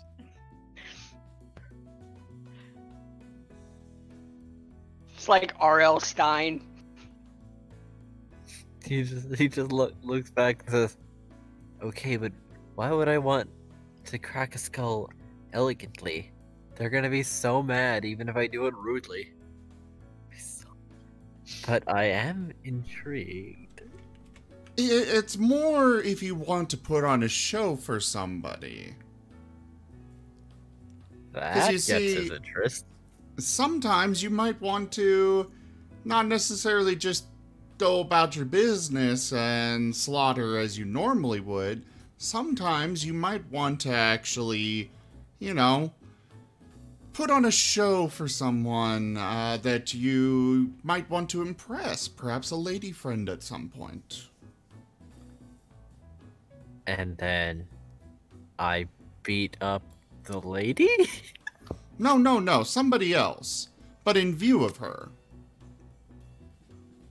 It'll give her the impression that it'll let her know that you can actually defend her. With style, of course. The table with the actively fighting back shield kind of creaks and groans. It lets out like a squeak as it shifts to one side. Yes, you're gonna have a hard time teaching Dusty courtship of all things. Not to mention, like, the only quote-unquote important female in his life is a very, like, angry, domineering parent figure. Yes. And Zert's got us, so, you know, two strikes. This Cayman family is interesting. He's like, the Surf sure doesn't beat up somebody to get Rosalind's attention. Rosalind usually beats up everyone before he gets there. He just fireballs the room. So his thought process of, alright, if I want to impress the lady, I have to beat up the lady. Here's Earth yell from half the mountain. This is why I don't teach him to read. Well, yes, I can tell you didn't teach him to read. Also, would you two keep that racket down? I mean, I'm trying to teach him here. Creature screaming. I'm gonna run back through the door, and I'm gonna elbow drop that goddamn shield. Alright, give me an attack roll. You break it. I'm going to use my acrobatics for this because I can. I want to be like a sorry, my athletics. All right. Basically, hop up on the table and then just drop down, elbow slamming it shut. There's a clacking sound as it slams shut on its own teeth. You think you might have cracked one of them. It seems to be flawless victory. It's almost like a little bit shocked at the very, very sudden show of violence at it, but it seems to actually calm down a little bit. Now behave. It's a very, very simple mind somehow processing that fact. Yeah, Rosalind's just got that ominous dark aura just leeching from her fur right now. She'd be the one to tame the shield. Tame the shield. An animal handling check to block the arrow.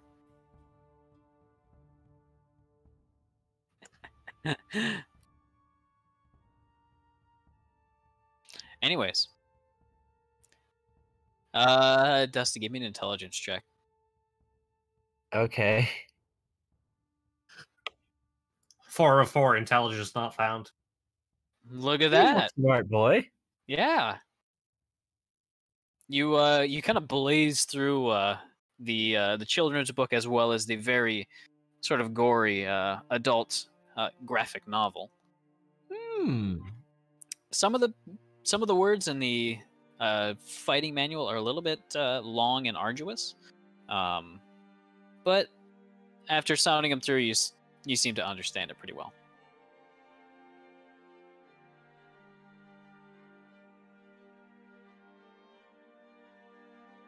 However, most of these kind of pointers and things you already kind of know, either through your previous monk training or just through instinct.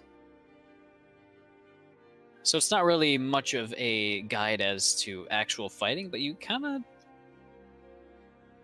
starting to understand chivalry a little bit better. And sort of honorable fighting techniques. Ooh. Honor. I see. Honor is something that is generally considered a good thing to have. It gets you more respect and and has a lot of different avenues of adventuring and such opened up to you. Unfortunately, it does have the downside sometimes of screwing you over a bit. Such as where it was honor, where I chose not to kill an unarmed man and instead let him go. Yes. That was a bad move. I mean, I don't know where he was stashing his other money because I took everything that he had, so he got more money somewhere. And that's why that's why he's even able to come after me now, but even still, better to be honorable. I gave him his chance to live. Now we're gonna find him and kill him. Whether he's armed or not. I understand. Kill so people can't complain about it. That's not even remotely what I said. I mean kill in a way that people can't complain about it. Yes. Yes. What are you teaching him? You're not even here. Yes, I am. I just elbow dropped the shield. Oh, Give me a yeah. dexterity saving throw. Sorry, give me a dexterity check, Rosalind. Yeah, that seems about right.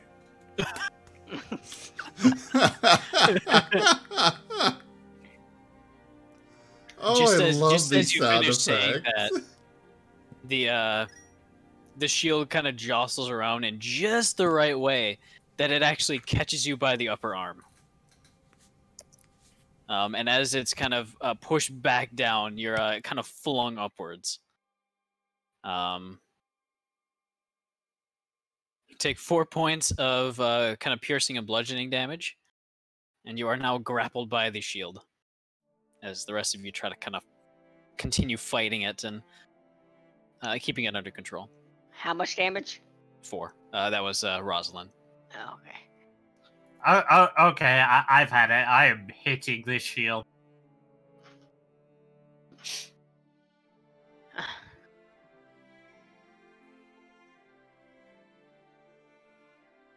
All right. Go ahead and roll to attack. Anu's What gonna is have your- to take a step back. What the hell is wrong with you? What's your AC with your shields, Earth? 19. Does not hit. Why are you swinging? We're in the Does middle of damage, doing rather. something. I'm enchanting this. It's misbehaving. How do you know? We're in the middle of this. You just walked in. We're trying to do No, something. And if you not been paying attention, right? It literally just hit me. Oh, okay. Sorry. It's currently got Rosalind's arm in its grasp. How? I'm gonna try to pry it open. All right, strength check. People getting so close with its mouth. All right, you managed to get Rosalind's arms out, but now your hands are stuck in it. He goes. You guys do realize that thing does not have a neck, right? Just Haven't you hold moved it by it by now, the somehow? edges and have the little head pointing away.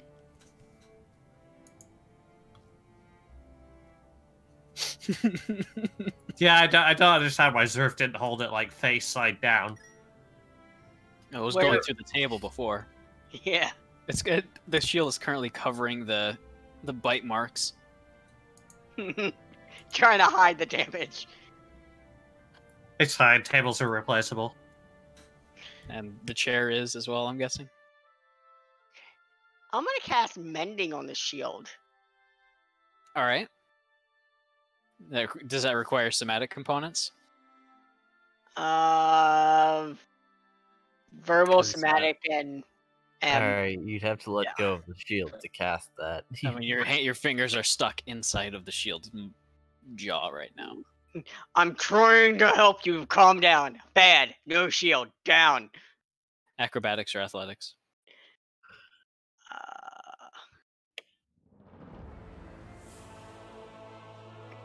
Oh my god.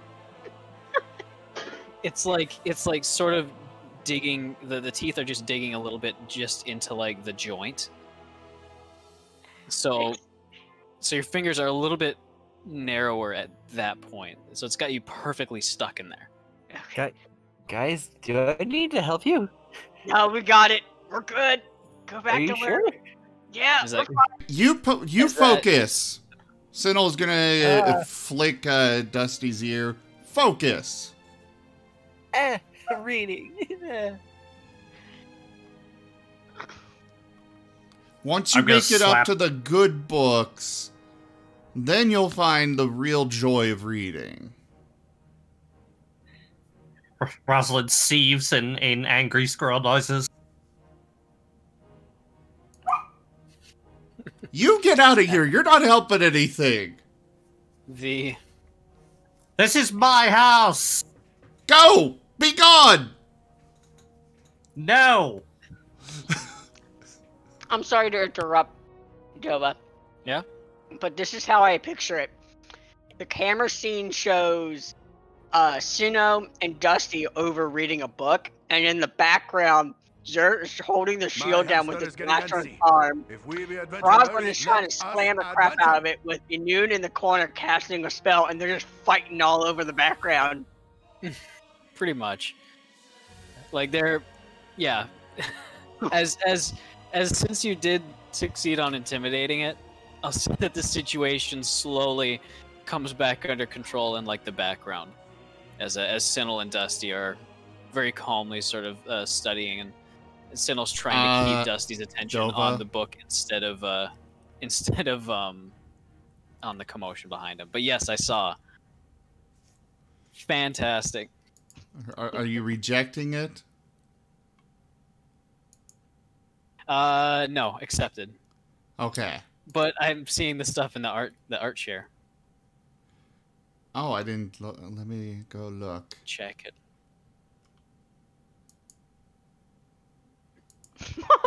Oh my god. Oh my, the wanted posters. Pine Martin. What the hell is mine? Thing, evil, and his dog thing.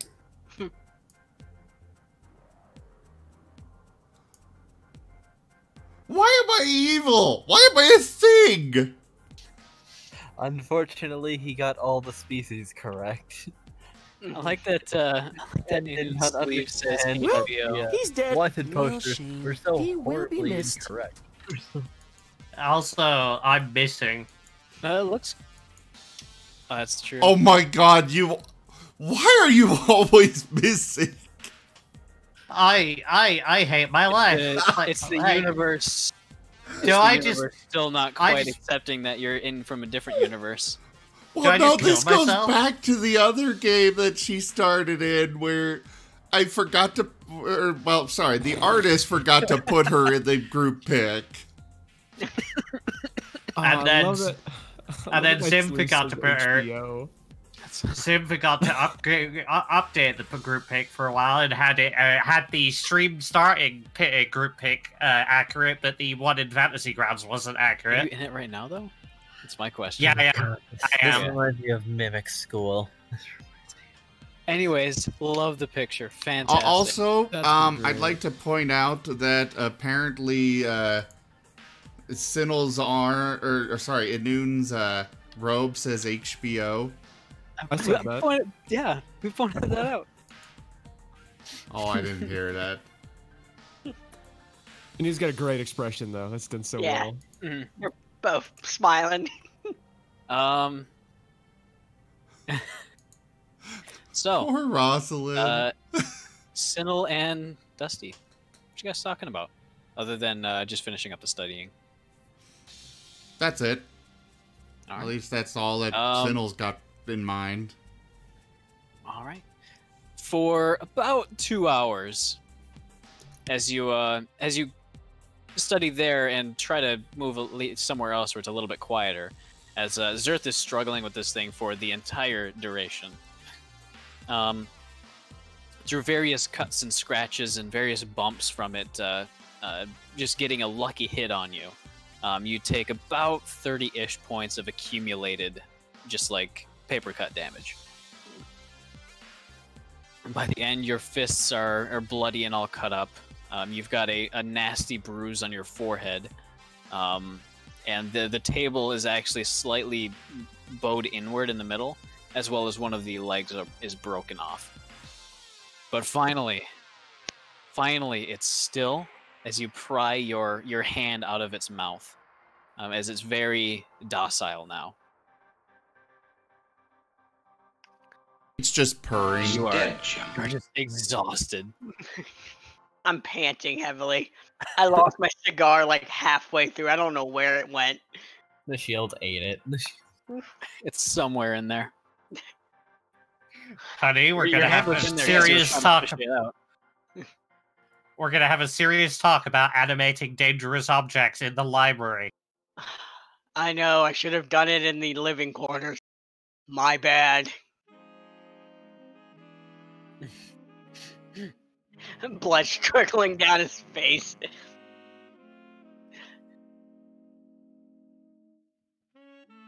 Also, you're paying for the new furniture. She walks out. He lets a soft chuckle as he falls on the ground. He's tired.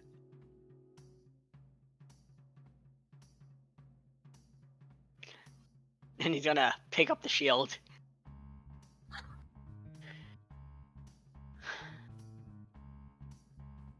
I should name you Feisty, because that was a hell of a fight. A magnanimous dispensation. Oh. Toshimi?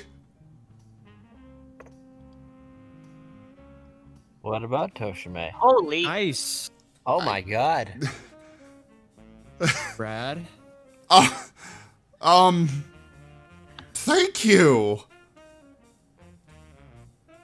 What was it? $100. Donation. Wow. Yeah, the donation goal has been more than 10 times, or has been 10 times filled, so... Holy crap, thank you, Toshime. I mean, well, what do you do from there, really? I really gotta come up with some better, rewards for all of this. Fantastic. Hell yeah. Thank you so much. Just imagine one day, like, Mr. Beast randomly walks into the stream and donates $3,000. Hell yeah. Because he does that to Twitch streamers, and it's freaking crazy. But hell yeah. Thank you so much, man. All right, so... Dova, what happened to your name? Great question. It's now in Norse. Oh, wait. Does the rule? It's Elder Fufark. Does the rule apply then? Since he asked about it. I'm not sure.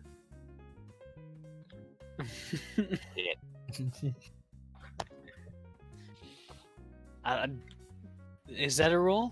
What rule did I miss? I know I didn't make that rule. Now you have to change. Anyways, so as things are kind of calming down, and as you are kind of sitting at the dinner table having a fairly hearty dinner made of a large majority of it crab meat, I want everyone to give me a wisdom saving throw. Audio. Hey.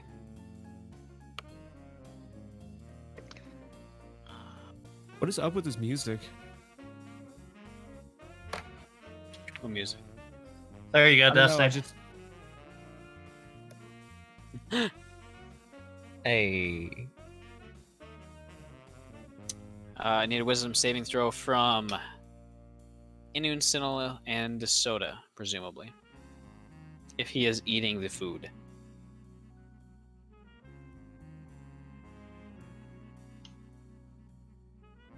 My name looks good in Norse.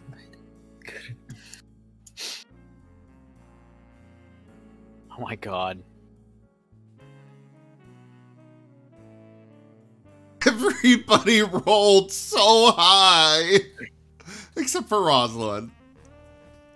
Hey, if Rosalind gets sick, that means we can just have all the fun we want. Are you? This is actually, well, I mean, technically, I guess she gets sick, but as you're like halfway through the meal and you realize, God, you are tired of eating crab meat already.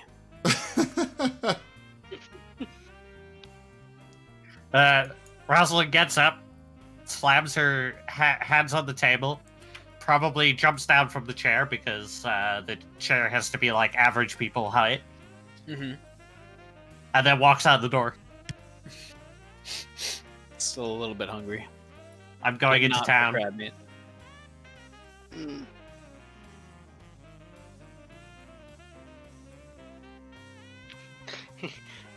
You know, I've heard stories that in places where crab is abundant, they feed this to prisoners. I can Oh, start well. seeing why.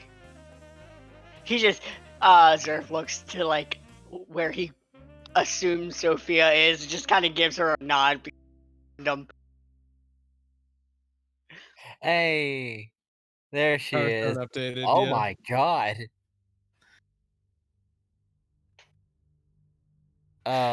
Hey Rosalind, check our chair. A terror.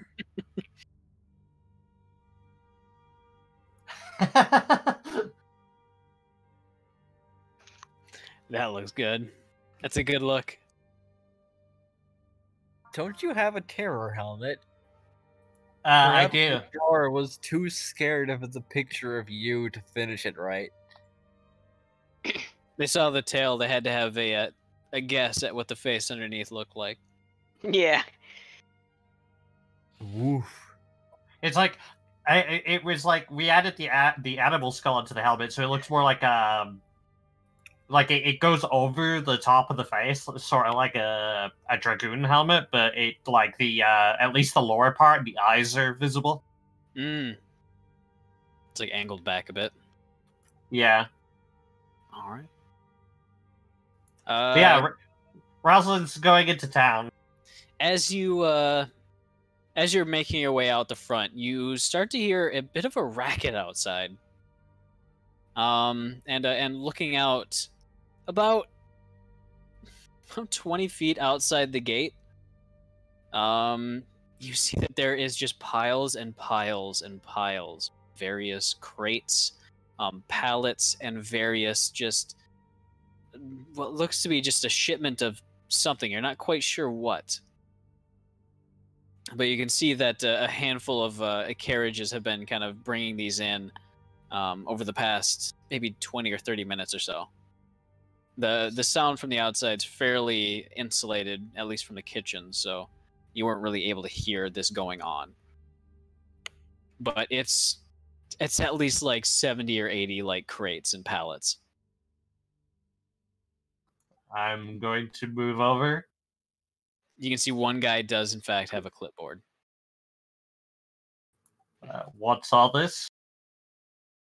Oh, this is 14 Watercress Way, right? That's the address. It's a placeholder. I'll get a correct one later. Okay, I won't write that down then. Don't write that Yeah. down. Yeah. Perfect. Places a one last signature on this sheet that he has, and then he whistles fairly loudly with two fingers and kind of makes a circling motion with his hands as the rest of the drivers kind of finish up and start to resaddle up and kind of pull out.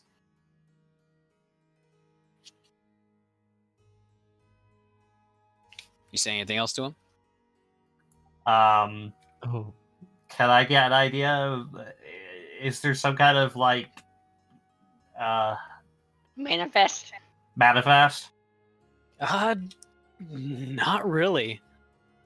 It's just laying everywhere, basically fairly chaotically. Okay then.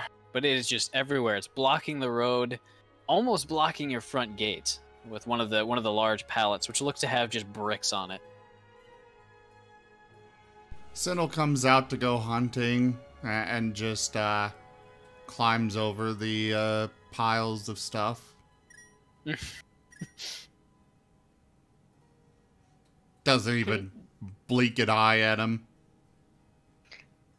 I'm gonna get the spiky part of Excalibur's pommel and pop open the crate lid. All right. If you don't say anything to them, then they just basically just head out. The supervisor basically grabbing onto the back of the last carriage and trundling away. Popping open the various crates and pallets and various shipping containers, you notice that it all seems to be very mundane building supplies. There's large cords of wood, shingles, like sort of clay shingles, an entire crate full of nails, which is a pretty big thing. Actually, I suppose at this time they'd have that down, but it's still a lot of friggin' nails.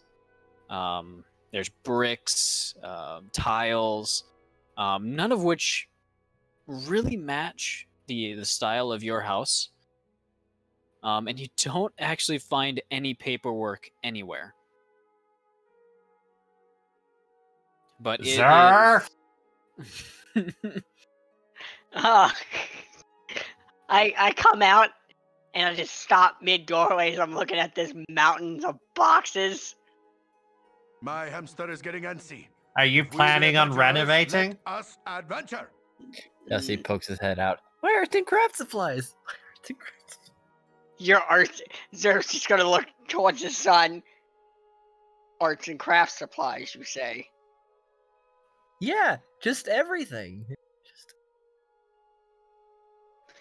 He's gonna look back to Rosalind.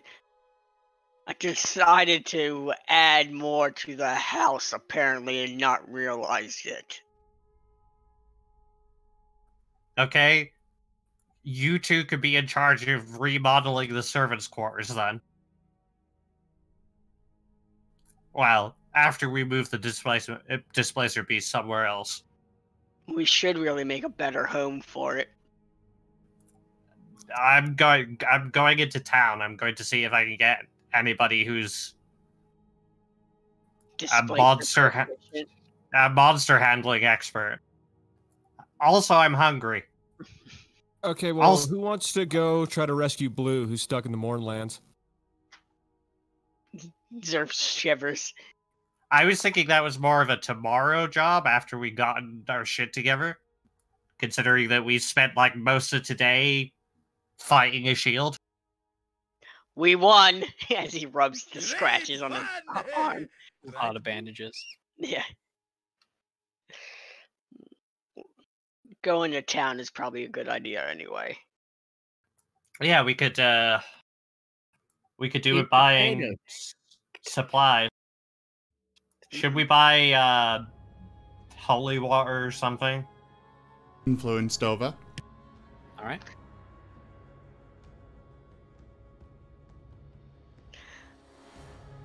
Accepted. I think any type of holy water Zerf blasting would catch fire. Unholy water. Yeah. That could be useful. Last time I tried blessing water, it caught fire. Still can't figure that one out. Still, situation. You know, I'm gonna go back to that sketch I said about someone else from The Simpsons, where Homer's just trying to make food, and he pours a bowl of cereal, and it catches fire. Yeah. His eyes narrow because he's Homer. Zerth will go with him. He would probably move the boxes inside though. We need a exterior thing. We need a shed. What's a shed? It's a medium-sized housing box you hang bodies in. I mean, items in. Okay. she just continues walking. I give Dusty a thumbs up. Yeah. He got permission from her to make a shed. Shifty eyes. Isn't it just like a backyard warehouse? Yeah, kinda. Or was it the meat drying place? Think more of the meat drying place. Wider though. Did a lot to do more this time than last time. Okay. You could probably, like, build it beside the kitchen if you want to. Kind of like how the library is tacked onto the side of the house. That's what I was thinking.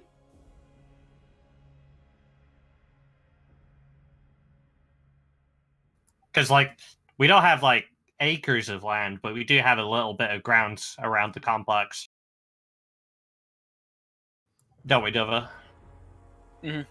About, I think it was about 50 or 60 feet on either side, on any side, basically. Quite a bit more in the front and the back. Mm-hmm. Your father, pudding is smart. He has grown. He has. I'm very proud of you, son. Yeah. He'll put Dusty on his shoulder Yeah. and put Rosalind on the other shoulder and then head to town. All right. Let's eat potatoes. Sweet potatoes. Yam. Sounds about nice in winter, actually. Mm-hmm. Tsinil, what are you doing after dinner? That is. I said he went out to go hunting. Gotcha. He's going a little crazy, you know, just sitting in the house and waiting for them to come to him, so... Fair enough. Inun, are your maps still laid out on or inside the library? Oh, I think he's AFK. I would assume he'd picked them up temporarily. No, I laid them out a few hours ago, so... Oh, I didn't think you were going to be enchanting the shield on top of the maps, though.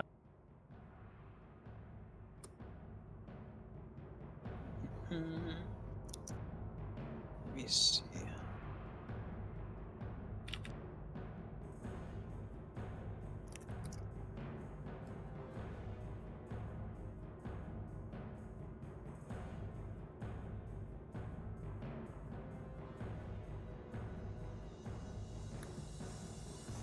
Okay.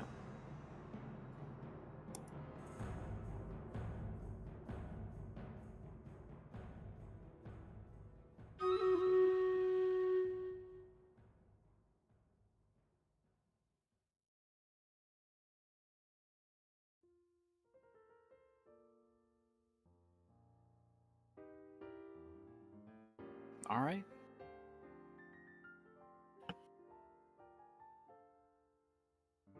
Tsinil, go ahead and give me a survival check as you go hunting.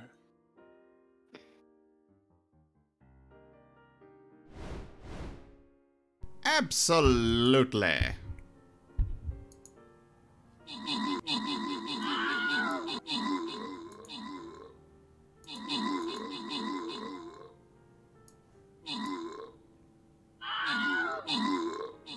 All right. You don't manage to find anything big. Just pure chance of luck that there's nothing, maybe like an elk or a caribou or a bear, in this area at the moment.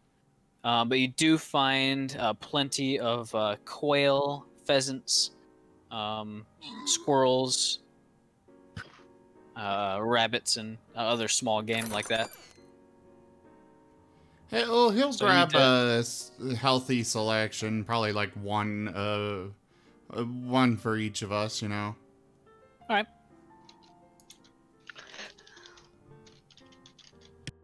As you're making your way back, you come to the outer walls,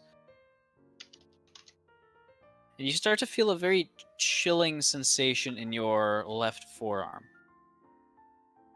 as if it's been left out in the wind a bit too long. But it's not nearly as strong as the pure, almost piercing ice that you felt before. He's going to run very quickly in. My arm's cold again! As you get further and further in, your arm gets colder and colder. Strangely enough, as you run past, actually, Inun, where are you right now?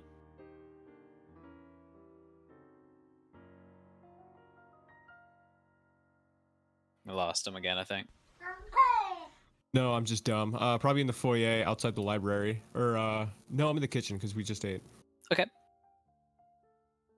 As you actually get into the kitchen, you notice that your forearm's a little bit less cold, but it's still much, much colder than it was outside.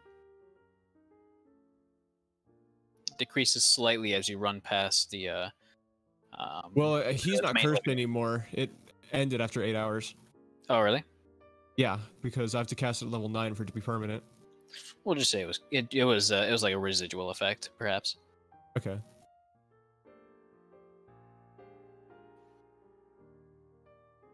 All right. So what do you do?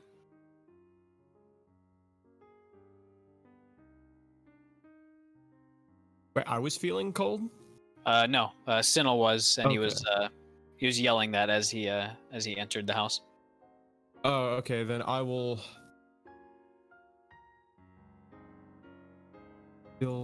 Are you still feeling that? Cold?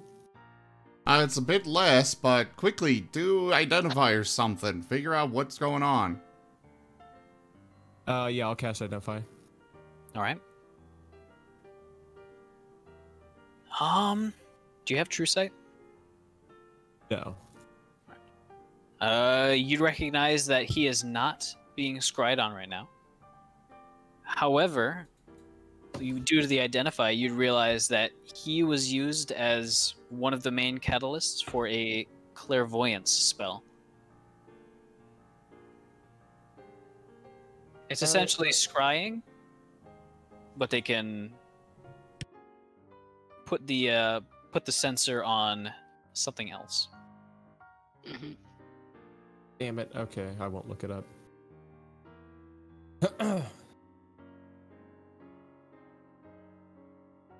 16, that's not bad. Mm-hmm. Okay, so I still have to take magic on then. Can I guess I'll be looking around the house. All right. See if I can find the sensor. As you start looking around, you peer down the stairs briefly in the kitchen, and as you come into the library, you see a little blue glowing orb right above the maps. Counterspell. All right, gone. You do notice that the map it was right above was one that had your home marked out. Who put that map there? I don't have one of the house. No, the greater area, just with a little little okay. check mark with various locations of interest. Okay, so they don't have schematics of the house. No. Okay. But you can guess that they know where it is. Whoever they are. Gods, whoever they are. Mm-hmm. All right, well, I'm gonna let everyone know. All right. I mean, they just left for town just a little while ago. All right, let me see.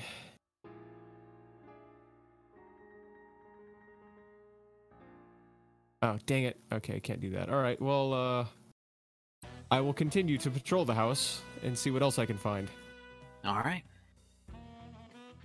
Wait for them to get back. For So, the what's rest, going on here? Why was I feeling cold? I don't know. You hear him cast a spell around the corner, and the cold dissipates. Sorry. Well, yeah, I figured that I would realize it's gone now, but doesn't mean that Noon's told him what's going on. Oh yeah, I was trying to. Joe said everyone was out of the house, so I would have told Tsinil then. Sorry. Okay. Yeah, I don't know why your arm was cold. The curse wore off, so that sounds like it's your problem. But there is a scry sensor. That just looked at our general location. Oh. I told them we shouldn't be sitting in one place for long. So after playing house, we get to should probably prepare for siege. Or just play run. house, play battle fortress. Unless Rosalind's gonna let me trap this entire house again, we are not gonna stay here to defend it. Because if he's got somebody to cast these spells on me, then he's got some serious forces under him. Yeah, he's probably got someone who has about this, at least equal skill to me, so that's annoying. I don't know, we don't know how many he has on payroll anyways, too, so... Yeah, we're gonna have to find some way to either go after them and stop just doing nothing about it.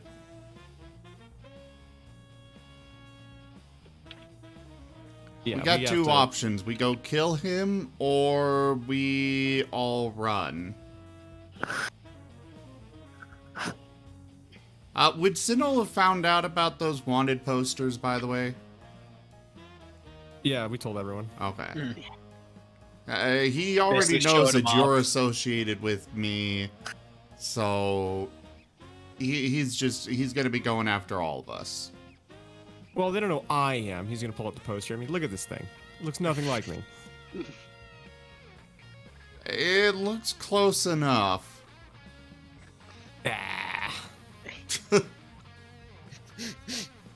Alright, well... We're gonna have to... do something at least till the others get back. Traps! Yeah, you do you. I don't have any, so... I'll go... Here, I'll show you how to do it. Alright. So, yeah, Tsinil's gonna drag Inun to help him set up traps. After depositing his prey with nice. Yark, who I assume is still there, just, you know, in the kitchen. He was actually up in his room, kind of fiddling around with something that's basically a blade attached to a very flexible, dangerous arm, which is currently flailing around in a corner, and he doesn't seem to want to get close to it. It seems to be very hard to actually deactivate it. Okay, well that's what he's doing. Now he's got food to go prepare. Get back in the kitchen, Kobold! Alright, so basically Yark's invented the knife-wielding tentacle.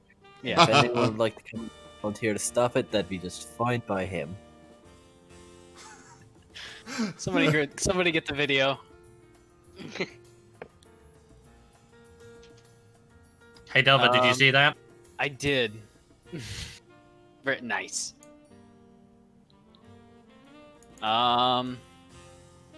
Would this have been done before you left, or is this after? This was before. Okay. Tsinil, give me a perception check.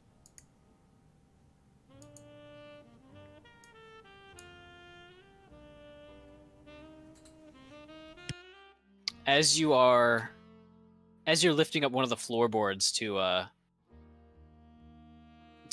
set up a pressure plate in one of the door frames, you are narrowly able to avoid getting your finger caught in a beefy-looking rat trap. You see it at just the last second and are able to very lightly back away before actually setting it off. But that son of a gun might have broken a joint. He looks at it, ponders for a moment, before carefully taking it to use it as a trap elsewhere. All right. You also notice that as you're pulling it out, there's actually a small, very thin, almost a tripwire leading up somewhere else. He's gonna follow the tripwire. All right. It kind of goes through the floorboards and kind of circles up around up to above the door frame. And looking at the actual mechanism, it appears that it would have opened up a panel in the wall and dropped a bunch of mouse traps on you. Ooh. Okay, he's gonna leave it as it is. He likes this. Mm-hmm. All right. Right.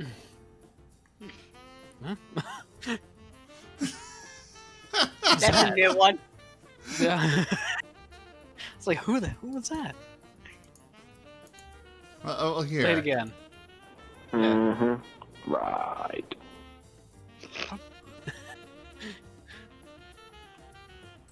It scares me. It unnerves me. Just because I don't know who it is. I don't know who it is either. It's got a picture of a minion, but... or whatever those yellow pill things Minions, are. yeah. Okay. Mhm.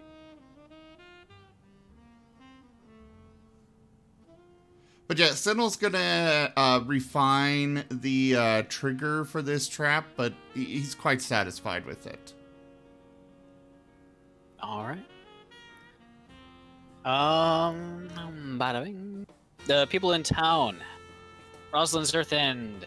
Dusty. You guys are basically just gonna go and get something to eat. Have a family dinner. That We're was gonna- my, all right. What restaurant do you go to? I mean, I need a name and a theme. I will let the missus choose. Oh no, what are you hungry something- for? Oh something- no, what are you some- hungry for? Something incredibly Spanish sounding, and it serves like a really spicy food. Because I did read up that there is like a lot of spicy stuff particularly in this region of Eberron. So Mhm. All right. I'll move this up. I do not ask me to come up with. El Salvador's. Ooh, El Salvador's? Yeah. What's the theme other than spicy food? What's their gimmick? Pepper Palace. Oh my god. El Salvador's Pepper Palace. Very nice. Yeah. All right. What's And its gimmick? I figure they'd actually serve like rather than like they do spicy steaks and stuff, but those are on the side. Like their main specialty is like spicy fish dishes and rice. Okay. Lots Because we are quite close to Lake Bray, and also I know I think it's either Breland or Frayne is famous for fish, and since we're on the border. Mm-hmm. Mm-hmm. Their gimmick would be, like a bocce grill. A bocce grill. Like they cook the food in front of you. Oh, hibachi. All right. Cook the food in front of you. All right. Yeah. Dusty, I need one more special thing about this restaurant. Special thing about this restaurant, like the What's signature dish. What's a quirk or a signature dish? Maybe a signature drink, something that they do like that makes people say, "You know what? I'm really feeling like I want to go to El Salvador's Pepper Palace and experience the." Oh, see, now I'm thinking of like the challenge menu. It's a menu Ooh. that's expensive, but if you can finish it, you don't have to pay. Okay, okay. Is it about the food itself, or is it about a condition regarding the food? Like you have to eat it underwater? Ooh. Actually, I don't know about that. Let's strike that from the record. I don't Like, like that. underwater is very selective, actually. I was just thinking like more along just the traditional eating challenges. You have 5 minutes. Do it. An entire bluefin tuna. Although I would say Actually, that's a there'd bit be- much. That's a lot. That's That's Earth. I would say it has like a large outside area that like with lots of tables and chairs all centered around like a massive fish tank. Since Eberron can do piping and shit, like why wouldn't they have a fish tank and fish filters? And it's filled with like exotic fish. Maybe you have to catch one, skin it, cook it, and eat it within an hour.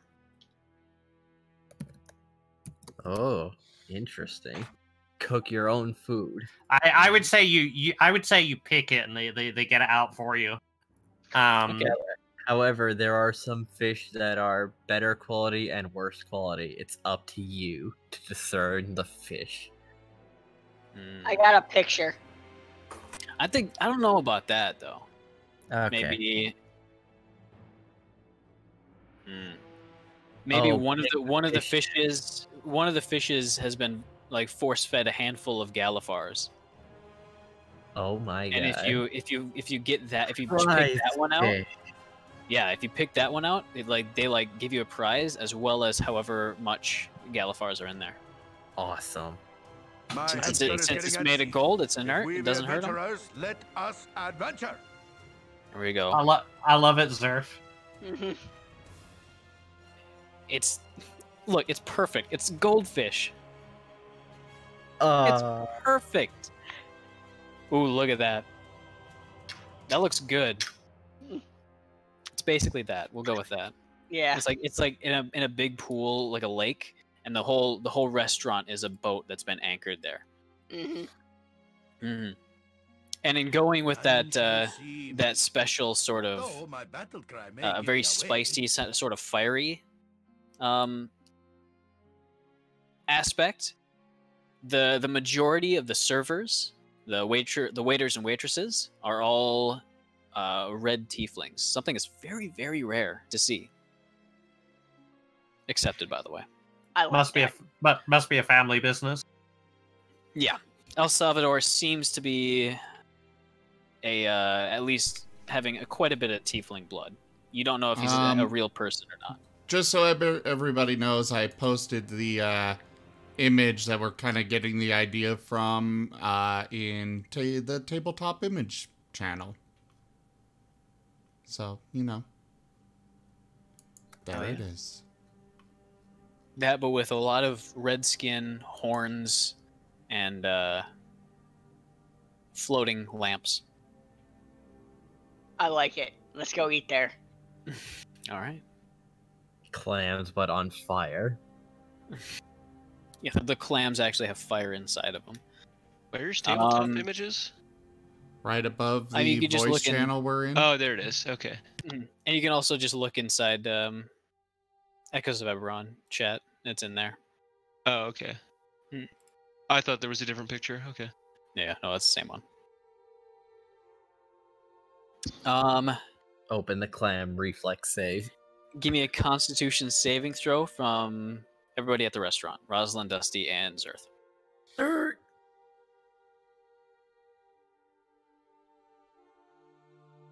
Oh yeah.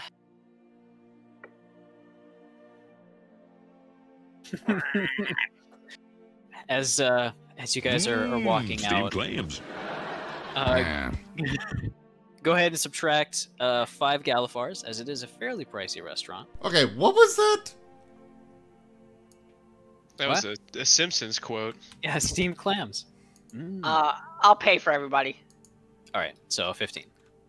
My hamster is getting antsy. If Rosalind, you're like, that's New pretty good, you know? influence. I'm feeling good. Dova. I'm feeling that definitely hit the spot. I just taunt Zerf, like, you know, for a man who throws out so many fireballs, you sure can't take any fireballs. Yeah.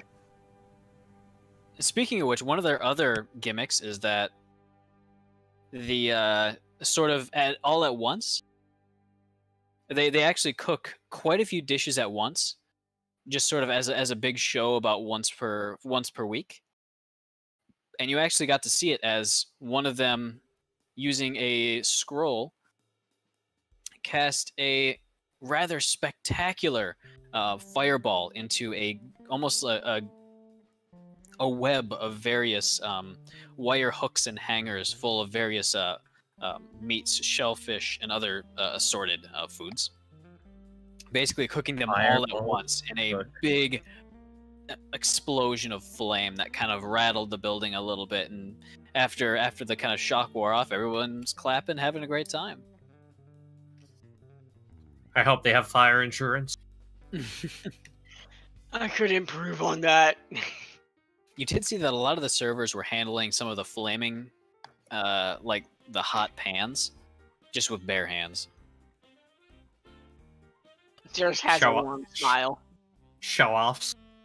But Dusty and Zerth, you're walking back, and you're feeling a little bit burnt on the inside. Like father, like son. Yeah, you can barely feel your tongues. It was just a little bit spicy. You're gonna be real. You could probably do with half of that. Maybe it's just a day. It's stronger than I thought. I want some to go, actually. I wonder if pudding can detect spicy. That's a good idea. That's an interesting idea. Dusty is now intrigued. I'm gonna bring Yark here next time. I'm pretty sure he'd get ideas. Questionable ideas. Questionable ideas. We should make this a once a week thing, guys. I love it. I do like that idea. You know, I wouldn't mind. This was fun. Yes, let's do this again. Anyway, I've got 2 places to try and find before we go home. Tsinil is going to... he would have sent DeSoda off to find the rest of them. Alright. Can I get a charisma check from DeSoda?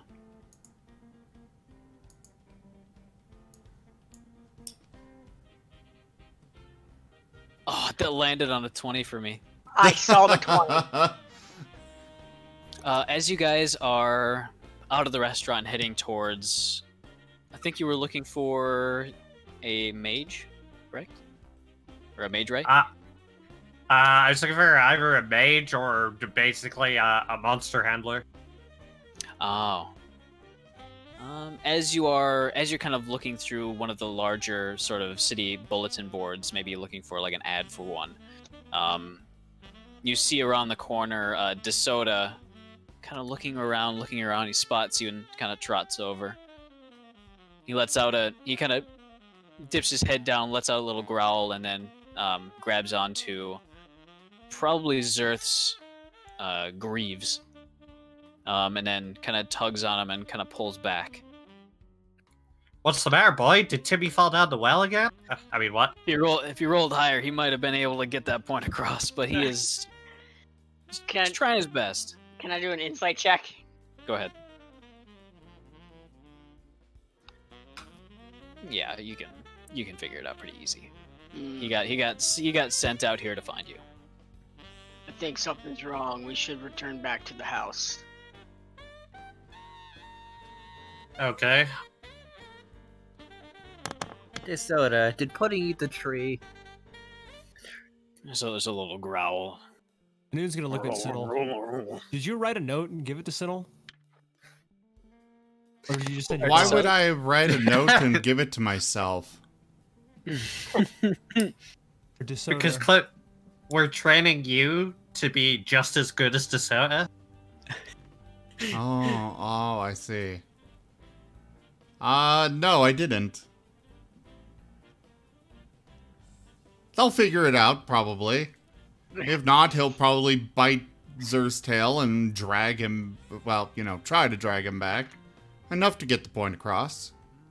flashback to where we're at. That's actually exactly what happened.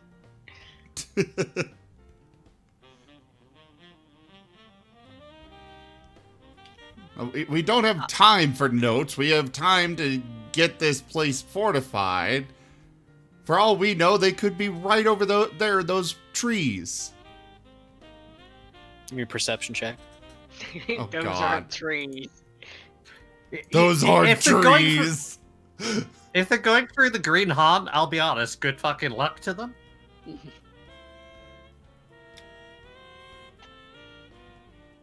Hold on. Tsinil is currently struggling to keep his paranoia in check, but it's definitely an uphill battle.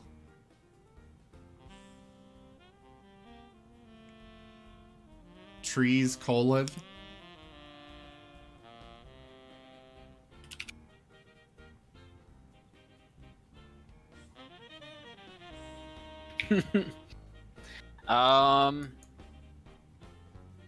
Hey, I speak that. Keeping an eye on the horizon.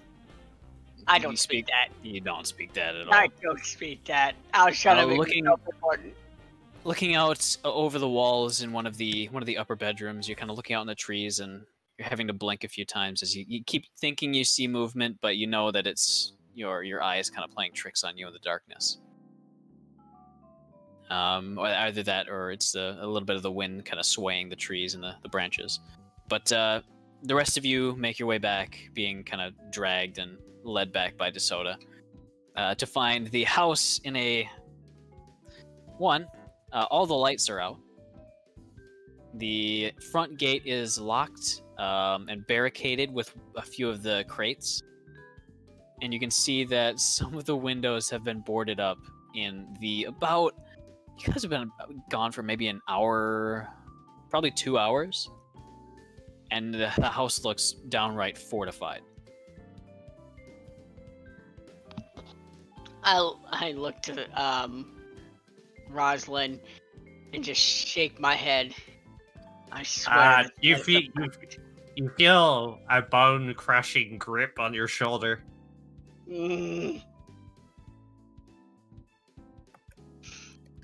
Tail is bristling. It's like 5 times the size it was. What's happening? We're gonna need a new party member after the end of this. No. I liked him. He told me things and tried to make me read. I know. Tsinil's head will pop up over the wall. Oh, good, it's you guys. Here, let me lower the ramp. He pushes. There's a. Oh, sorry. He pushes a rickety made. What the hell is going on?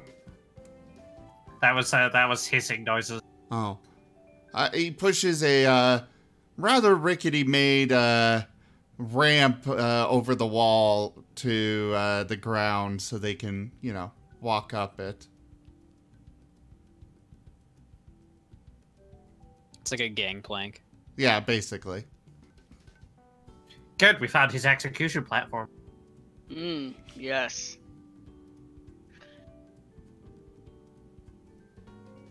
I'll walk into the house, just giving him the deadliest gator look. Tsinil is oblivious to their frustration, kind of wrapped up in his own thoughts and everything.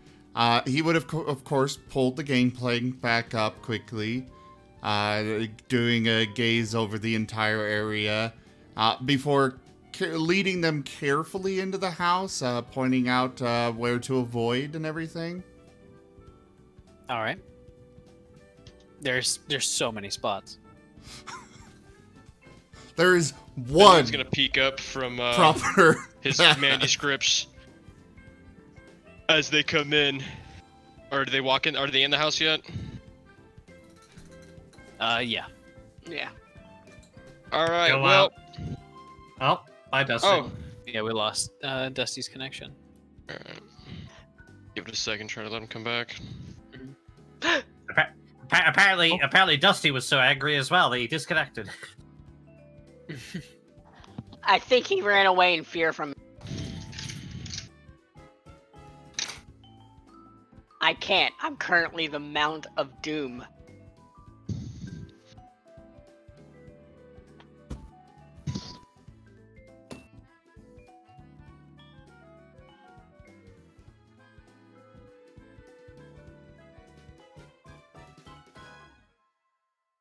You can't what?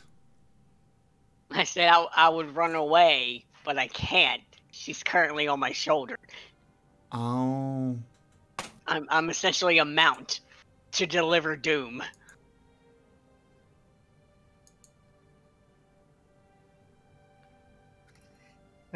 Well, they say Daff is a rider on a pale horse. How about a rider on a gator horse?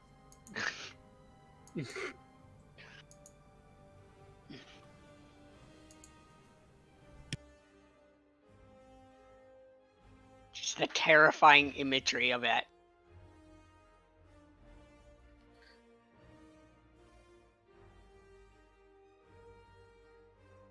Any word from Dusty?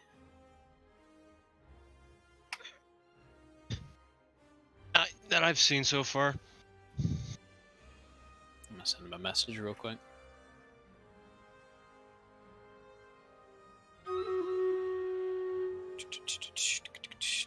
Yeah, he's offline, so that probably means his internet's out.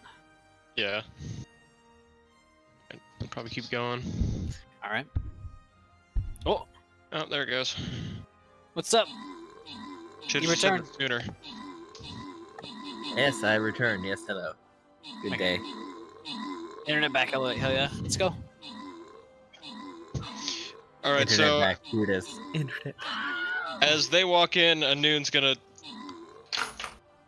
just let them know. Yeah, so while you were out, Scry Sensor decided to start hovering over all of our maps, so someone knows where we are. They don't have the layout to the house, but they know our area. Beautiful. That saves us time. And that leads you to start renovating my house. Okay, we can happily leave your house if this is all it's gonna be, but we are facing an attack right now. Yeah. So we need to get blue, we need someone, we need to stop bitching, we need to get our forces ready. Yes. That is exactly what we do. I was waiting for this. What? Yeah, Zerf's very nonchalant about this. Anoon's very confused about this. Because We've we were been here- in, We've been here a grand total of 2 days, and they are looking for us already, which means they are going to send people after us, which means that they're desperate. Which means that while they're desperate, we can go in and kick the shit out of him. Because they send their forces here, and we bypass them and go to him. Okay, where is he? Where's he at? Besides, he has a sensor on the coat rack over there. Regardless of where we run, they're going to find us. Better to station at a place we know better than they do.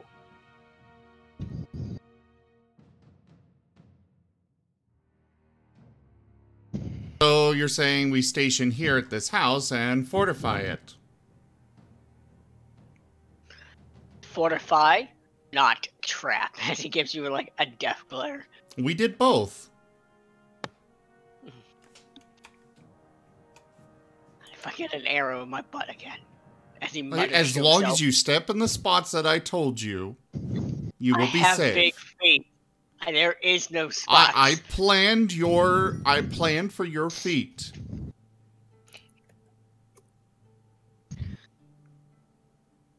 We know, or at least can guess, that he is somewhere just outside of Kaf.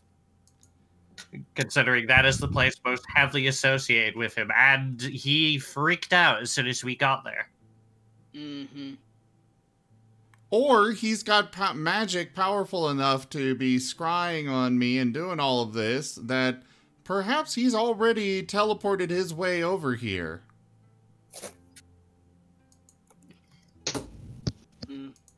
Doesn't strike me as a man that would fight his own battles. No. Do you know anything about this man? He seems like a coward. We were information hunting him. He would not fight his own battles, but that does not mean he would send his forces away without either keeping enough back to protect himself or going with them. He would probably be with his forces, just in the back and directing them rather than... He will not get involved in the fight, no. But he won't leave his forces because they are his protection.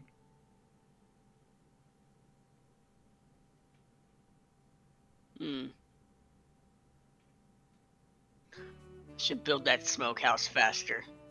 We won't have enough time to save the meat. He says nonchalantly.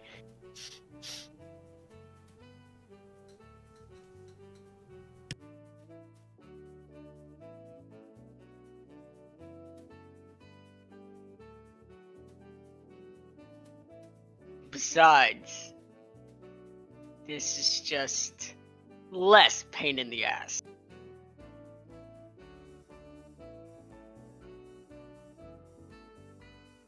I say let him come. He'll find out short enough. My only other plan was to go straight into the Mornland, because I very much doubt he'd send forces into there. The Mornland will take care of anything in there. Flashbacks to a living tree trying to eat Dusty. Good time. And spooky beef jerky. Good times.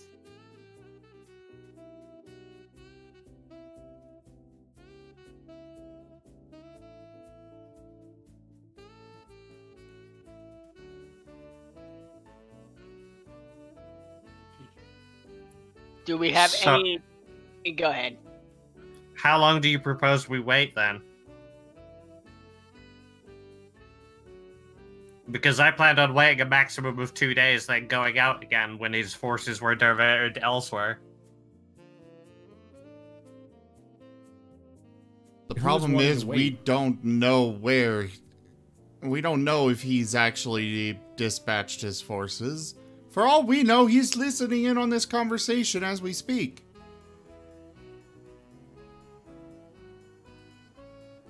That sounds like complete paranoia, I'll be honest. Yeah, or we can look for other scry sensors, because they've already been here.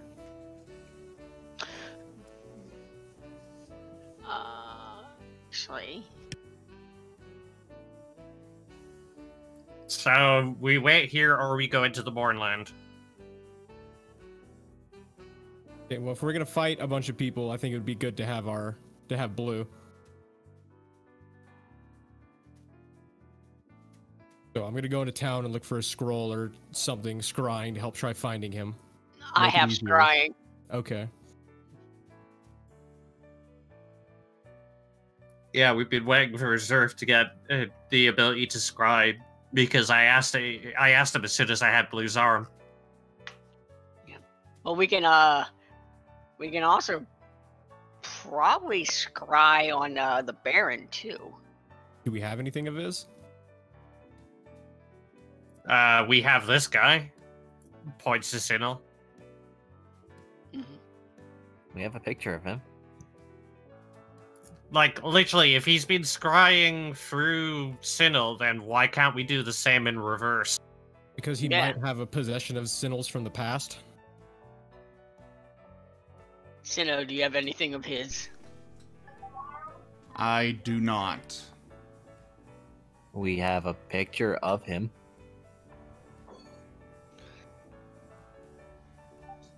A picture Was it would in not... his possession? Yeah, it would have to have been in one of his possession. belongings. Oh.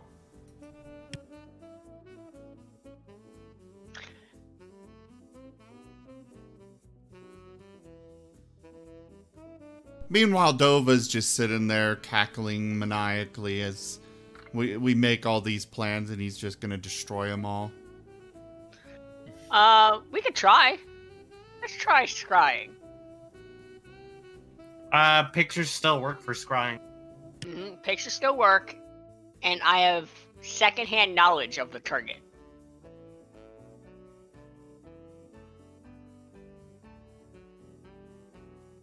Indeed, Tsinil can, in fact, provide. Because I have not met him yet.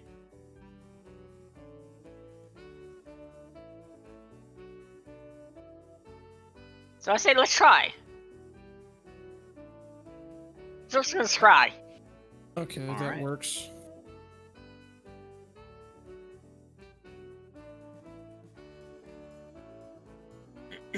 All right. So, sorry, will you bet the target?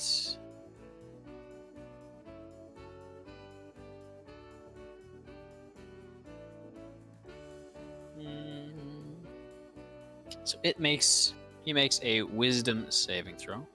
Yes.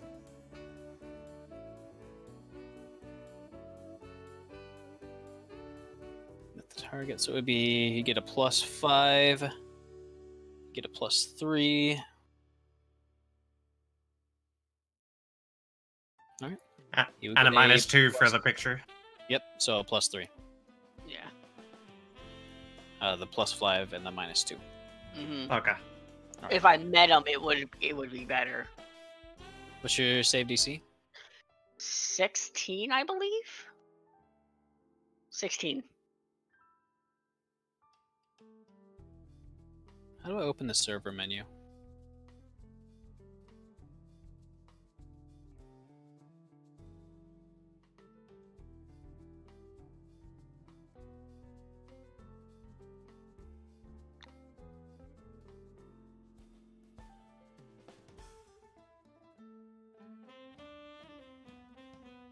No clue. Can't help you with that one, unfortunately. What Gotcha. server menu are you trying to open? Showing who's connected. Who's Umaso? I don't know if that's... Oh, Umasu? That is somebody from another game. Ah, gotcha.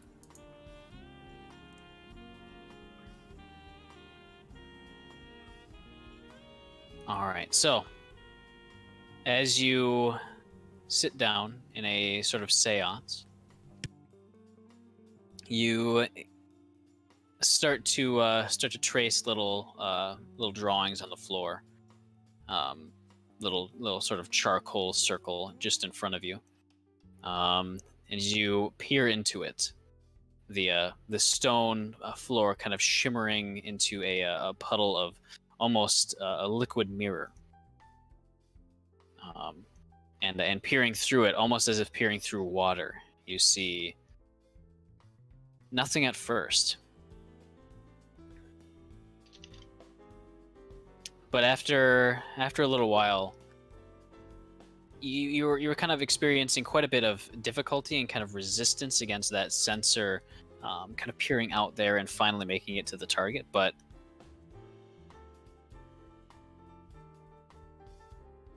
actually, I need to. Okay, yeah. As all of a sudden you feel as though the sensor is almost pulled to the recipient. You wouldn't know exactly where it is, but the sensor sort of by default is tuned to sound at first, as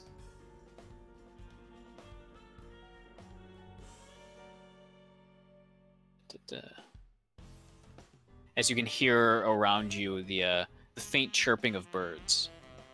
As the vision starts to fade in, you see the sensor is kind of somewhere near the ceiling of a fairly sort of rustic study. You can see out a window into a clear blue sky, a faint wind rustling some long grass. And inside, sitting at a very cleanly kept table, is a a man of average stature, as well as build. But he's wearing very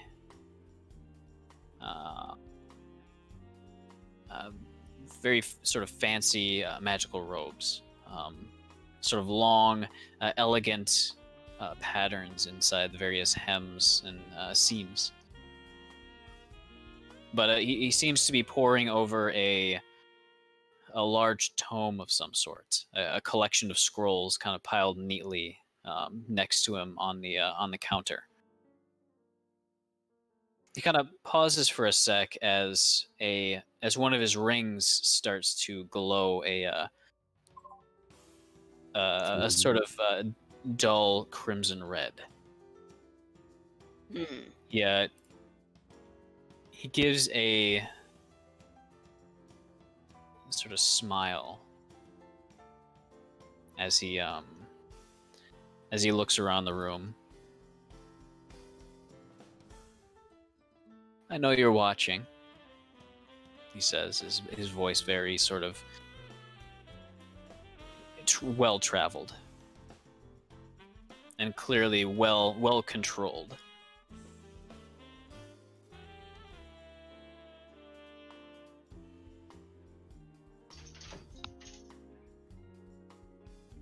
I know your game. And if this is who I think it is,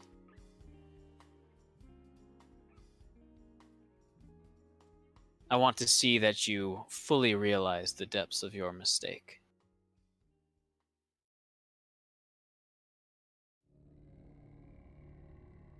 I am coming for you. And I don't think you have the will nor the manpower to stop it.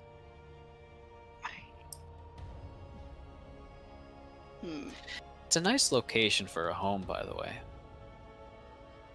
Within a stone's throw of Lake Bry. Very calm, very temperate winters, I've heard.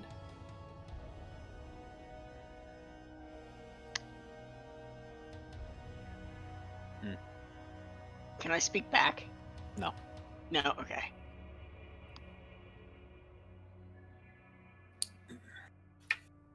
I was gone for a minute. What did I miss? Scrying and intimidating talking. Oh, no. Well, I mean, I guess it's very obvious that he knows. Yes. Very obvious.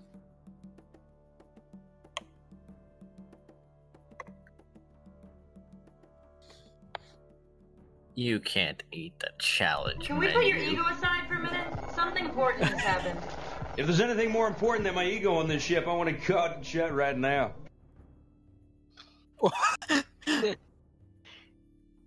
But in a sort of power move,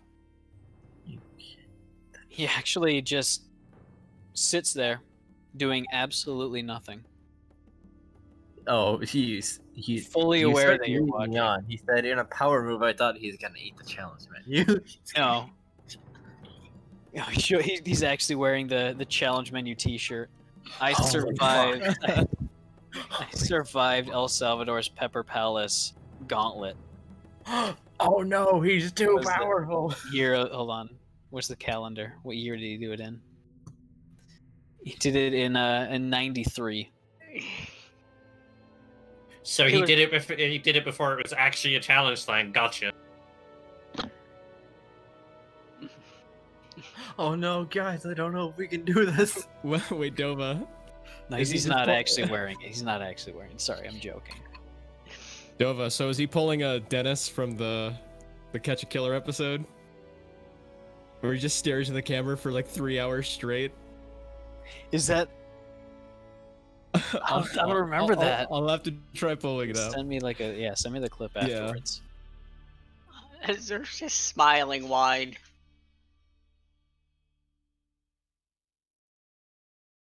You have anything better to do? It's a rhetorical question. I know you can't respond.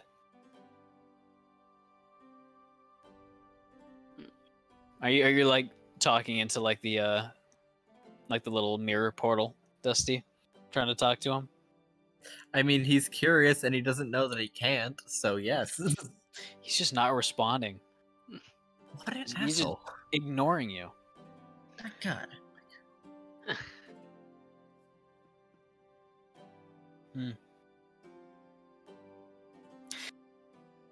I do have a little bit of trouble at night. I can't quite think of the perfect way to break the rest of your friends. I have a training regimen for you, Tsinil. But the rest of them, I guess I don't know them quite well enough to get them to relent, to break fully. Well.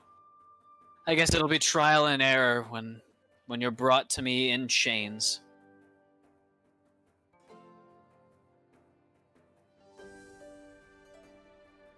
And speaking of trial and error and time, I think your spell may be coming to an end. And if so, sleep tight. Since I'm guessing you cast this at 3rd level. Or sorry, 5th level. I don't think you have 6th level yet. Nope. The spell slowly starts to fade just at the moment as he gives a little like open hand wave. You know, one where he just like flexes his fingers instead of actually waving the entire hand. He just with his like fingers. The elegant figure wave. Yeah. Yeah, He doesn't actually look at the sensor though. He just looks he just guesses and just looks upwards. As the portal fades. But I suppose as it fades, Tsinil, you'd sort of come back to reality. As during that whole time, just seeing his face and hearing his voice again threw you back into a round of rather unpleasant images. Tsinil is quiet. But if nothing else, this kind of has fixed his paranoia a little bit. Validated it. Anu's gonna start on a ritual. Alright. What sort of ritual? Rari's telepathic bond. What does that do? Telepathically links up to 8 creatures. How long? For an hour. Alright. As long as we're in the same plane. Alright. Actually, Zerth, give me an Arcana check real quick. Sure. Fucking magic. Alright. That's about it. Alright, so it is getting very close to our wrap-up time. And by an additional 10 minutes, Zim, what do you mean by that? We just stick around here for 10 minutes more? Well, yeah, we can just keep going for a little bit longer. Okay. Not too long, because I do have work tomorrow. I gotta sleep in an hour. Zerf's gonna say when the scryed fades.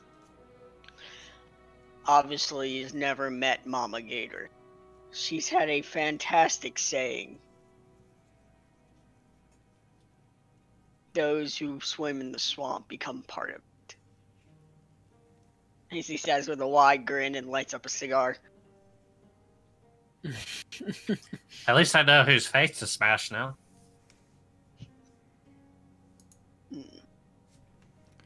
Yeah.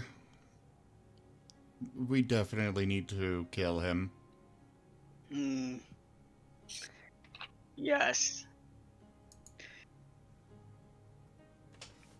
He's too arrogant. Meat is too tough. That won't work. Well, we just beat him a bit, and You know, it'll soften the meat. If you want, I could try the tenderizing that Yark taught me. Roslyn, that'd be the most greatest thing ever. Doesn't he think I'm a hummingbird? I think he thinks she's a cockroach too, and that one is a leopard. Gosh, he's gonna be very surprised once we kick his door in. Mm-hmm. No wonder he doesn't know what to do with it. It's just like, how the hell do you think of things for like a whatever that is? Points at Ray's wanted poster. It looks exactly like him. Spot on. No, it doesn't. For one thing, he's got like shitcounter fingers. A lot more tails than that thing. Not even the same species.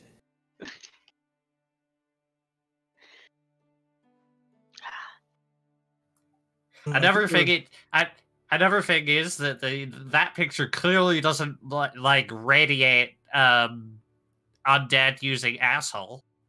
Sorry, Inu, no offense. Yeah, none taken.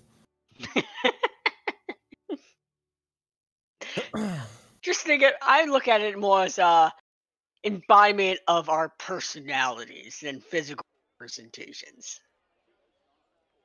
So you're saying I'm an insect? I'm just saying you're the embodiment of pure terror, honey. Nice save. So was the ritual finished? Yeah. So you finished with drawing a little line of chalk on everybody's forehead.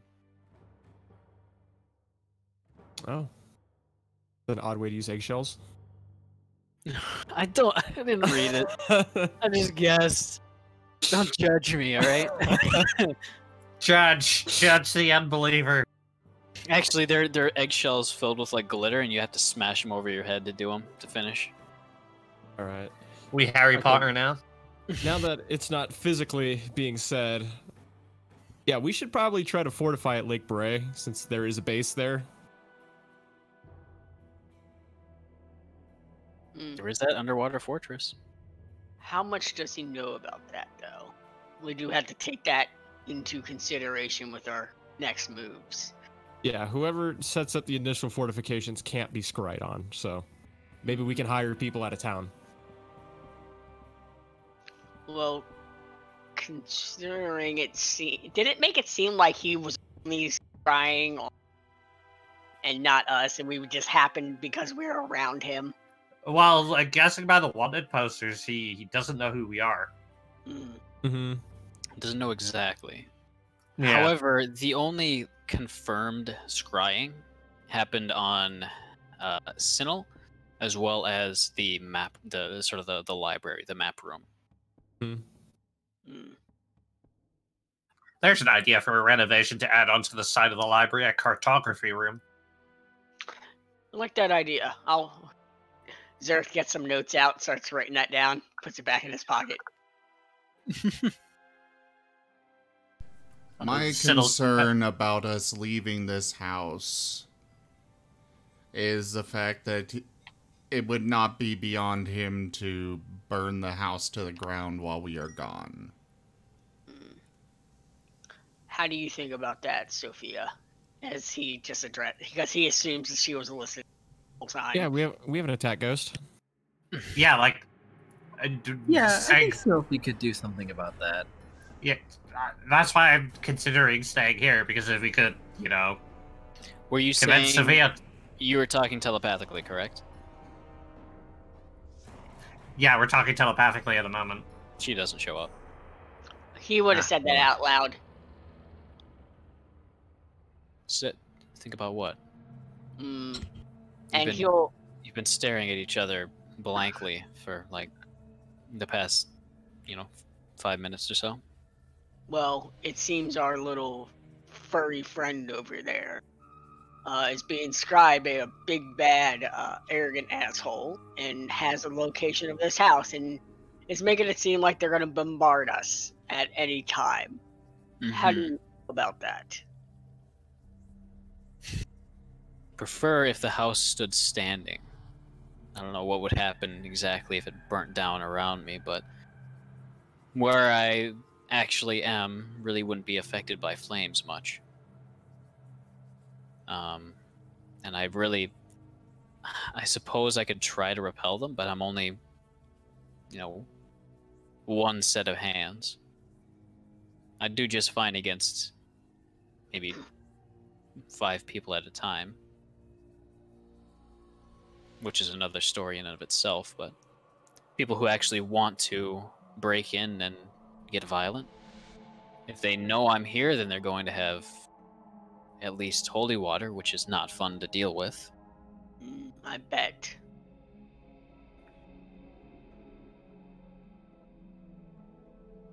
If they're going to burn the house down, they're going to burn the house down. I don't think there's much we can do about that. No. So maybe we stay here then, because at least that way we've got a chance of stopping it from happening.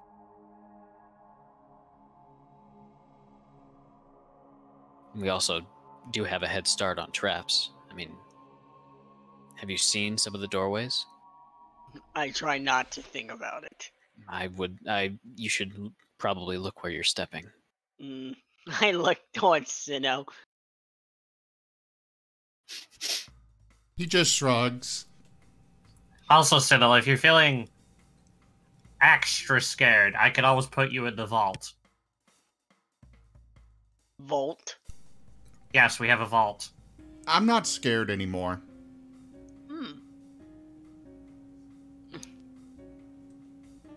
Yark pipes up. I was working on the vault, but I couldn't get it to work. I couldn't fit in the walls. Not yet. If I get smaller, then yes, I can fix it. That's a perfect Yark right there. He's actually on the ceiling. Sorry. Let me know how well that goes. But yeah, we have a vault. We have a vault in the basement. It's got a bit of a broken door at the moment, but it's a really defensible position. But it's also at the last point. The yeah, house is going to be burning around you, and that's not going to be fun. As in, if it really gets down to it, we could possibly, I don't know, put an emergency escape in it or something. Looking at it noon.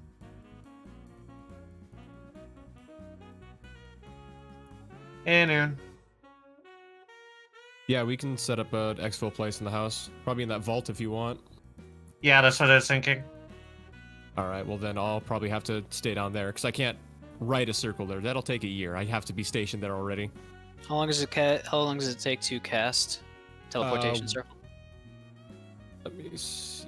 Is it if it's casting time's 1 minute? Okay. I'd say you could probably prep the circle beforehand and reduce that to one action. It's still going to be just a one-use circle, though. If you need anything, I can buy it for you. Yeah, I think I'll probably get the circle ready and then just give the verbal component when we need to activate it. Okay, so, how irresponsible would it be if I just went and bought many pounds of dragon shards for, undetermined purposes? You're not overeating dragon shards. I said undetermined. They're determined, son. You can't lie to me. I could share, or put them in pudding. You don't know. Hey, Inun, can you turn a dragon shard into a weapon? I could stab someone with one, probably. I mean, like, I don't know, make it explode or something. It is magical. I mean, it's more of a catalyst rather than actual energy. It's How much time do we have? We don't know. We do. And how far away is from our house to the lake? About one action. It's about the same distance to town, but since you're going through fairly heavy, or kind of off-road. It takes about an hour to walk there. Maybe 30 minutes to run, but that'll leave you fairly winded at the end of it. We can make our own lair. If we can't hold out in the house, we can just teleport out of the vault into the lake, and then they have an entire other fortress to have to attack. It's also been a while since you were there, so it might be occupied. I could also try making a secret. I can use stone shape and make a tunnel. What, tunnel from the house to the lake? Mm-hmm. You do realize you'd probably risk flooding us, right? Not all the way into the lake. It's to the general area. Yeah. Either way, it is getting kind of late. So I figure we ought to end here with you guys setting up plans and contingencies with threat of possible siege on the horizon. And the newfound knowledge that, yes, in fact, he knows exactly where you are.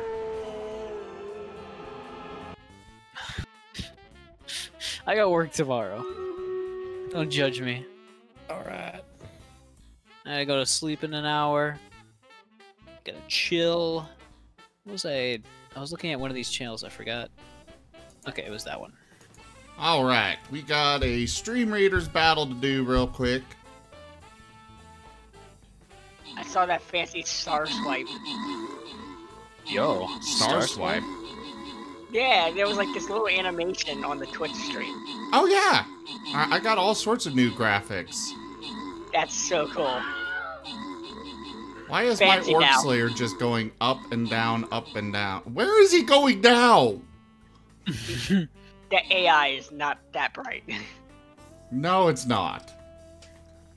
But yeah, I got all sorts of... I've got a new ending screed, new stinger, intermission, starting, all sorts of cool stuff. I saw the new starting one. That was cool.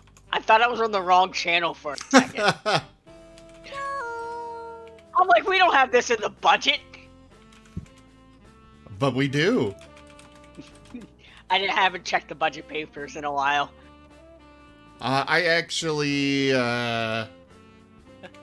found a guy on Fiverr. All of these were only about 75 bucks. Cool. To be fair, could you blame Zerf? I probably ate the TPA report. Okay, yeah, I can see that. And I'm getting another set that is more specific towards the D&D campaigns. The starting soon screen on that is going to be a like a private dining room in a tavern, and it'll be, of course, strewn with a whole bunch of books and stuff, you know, for cool tabletop. But anyways, everybody, thank you all so much for joining. If you haven't seen that, you do need to watch the screen real quick, and you'll see the stinger again.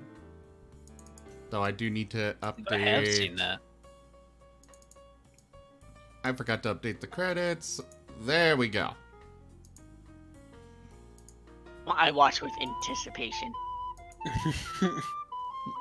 So anyways, thank you all so much for joining us for Echoes of Eberron Dungeons and Dragons. I will be back tomorrow with Tales of Miraleth Dungeons and Dragons. Thank you to my patrons, donators, and subscribers. It is because of all of you that I'm able to continue bringing these streams to you guys. Toshime, thank you again so very much for that massive donation. It is a huge help. Real. Thank you for that. Check out our website, zgfgaming.com. We've got links for our Discord, Telegram, Twitter, Patreon, all those good things on the website, as well as down in the description below.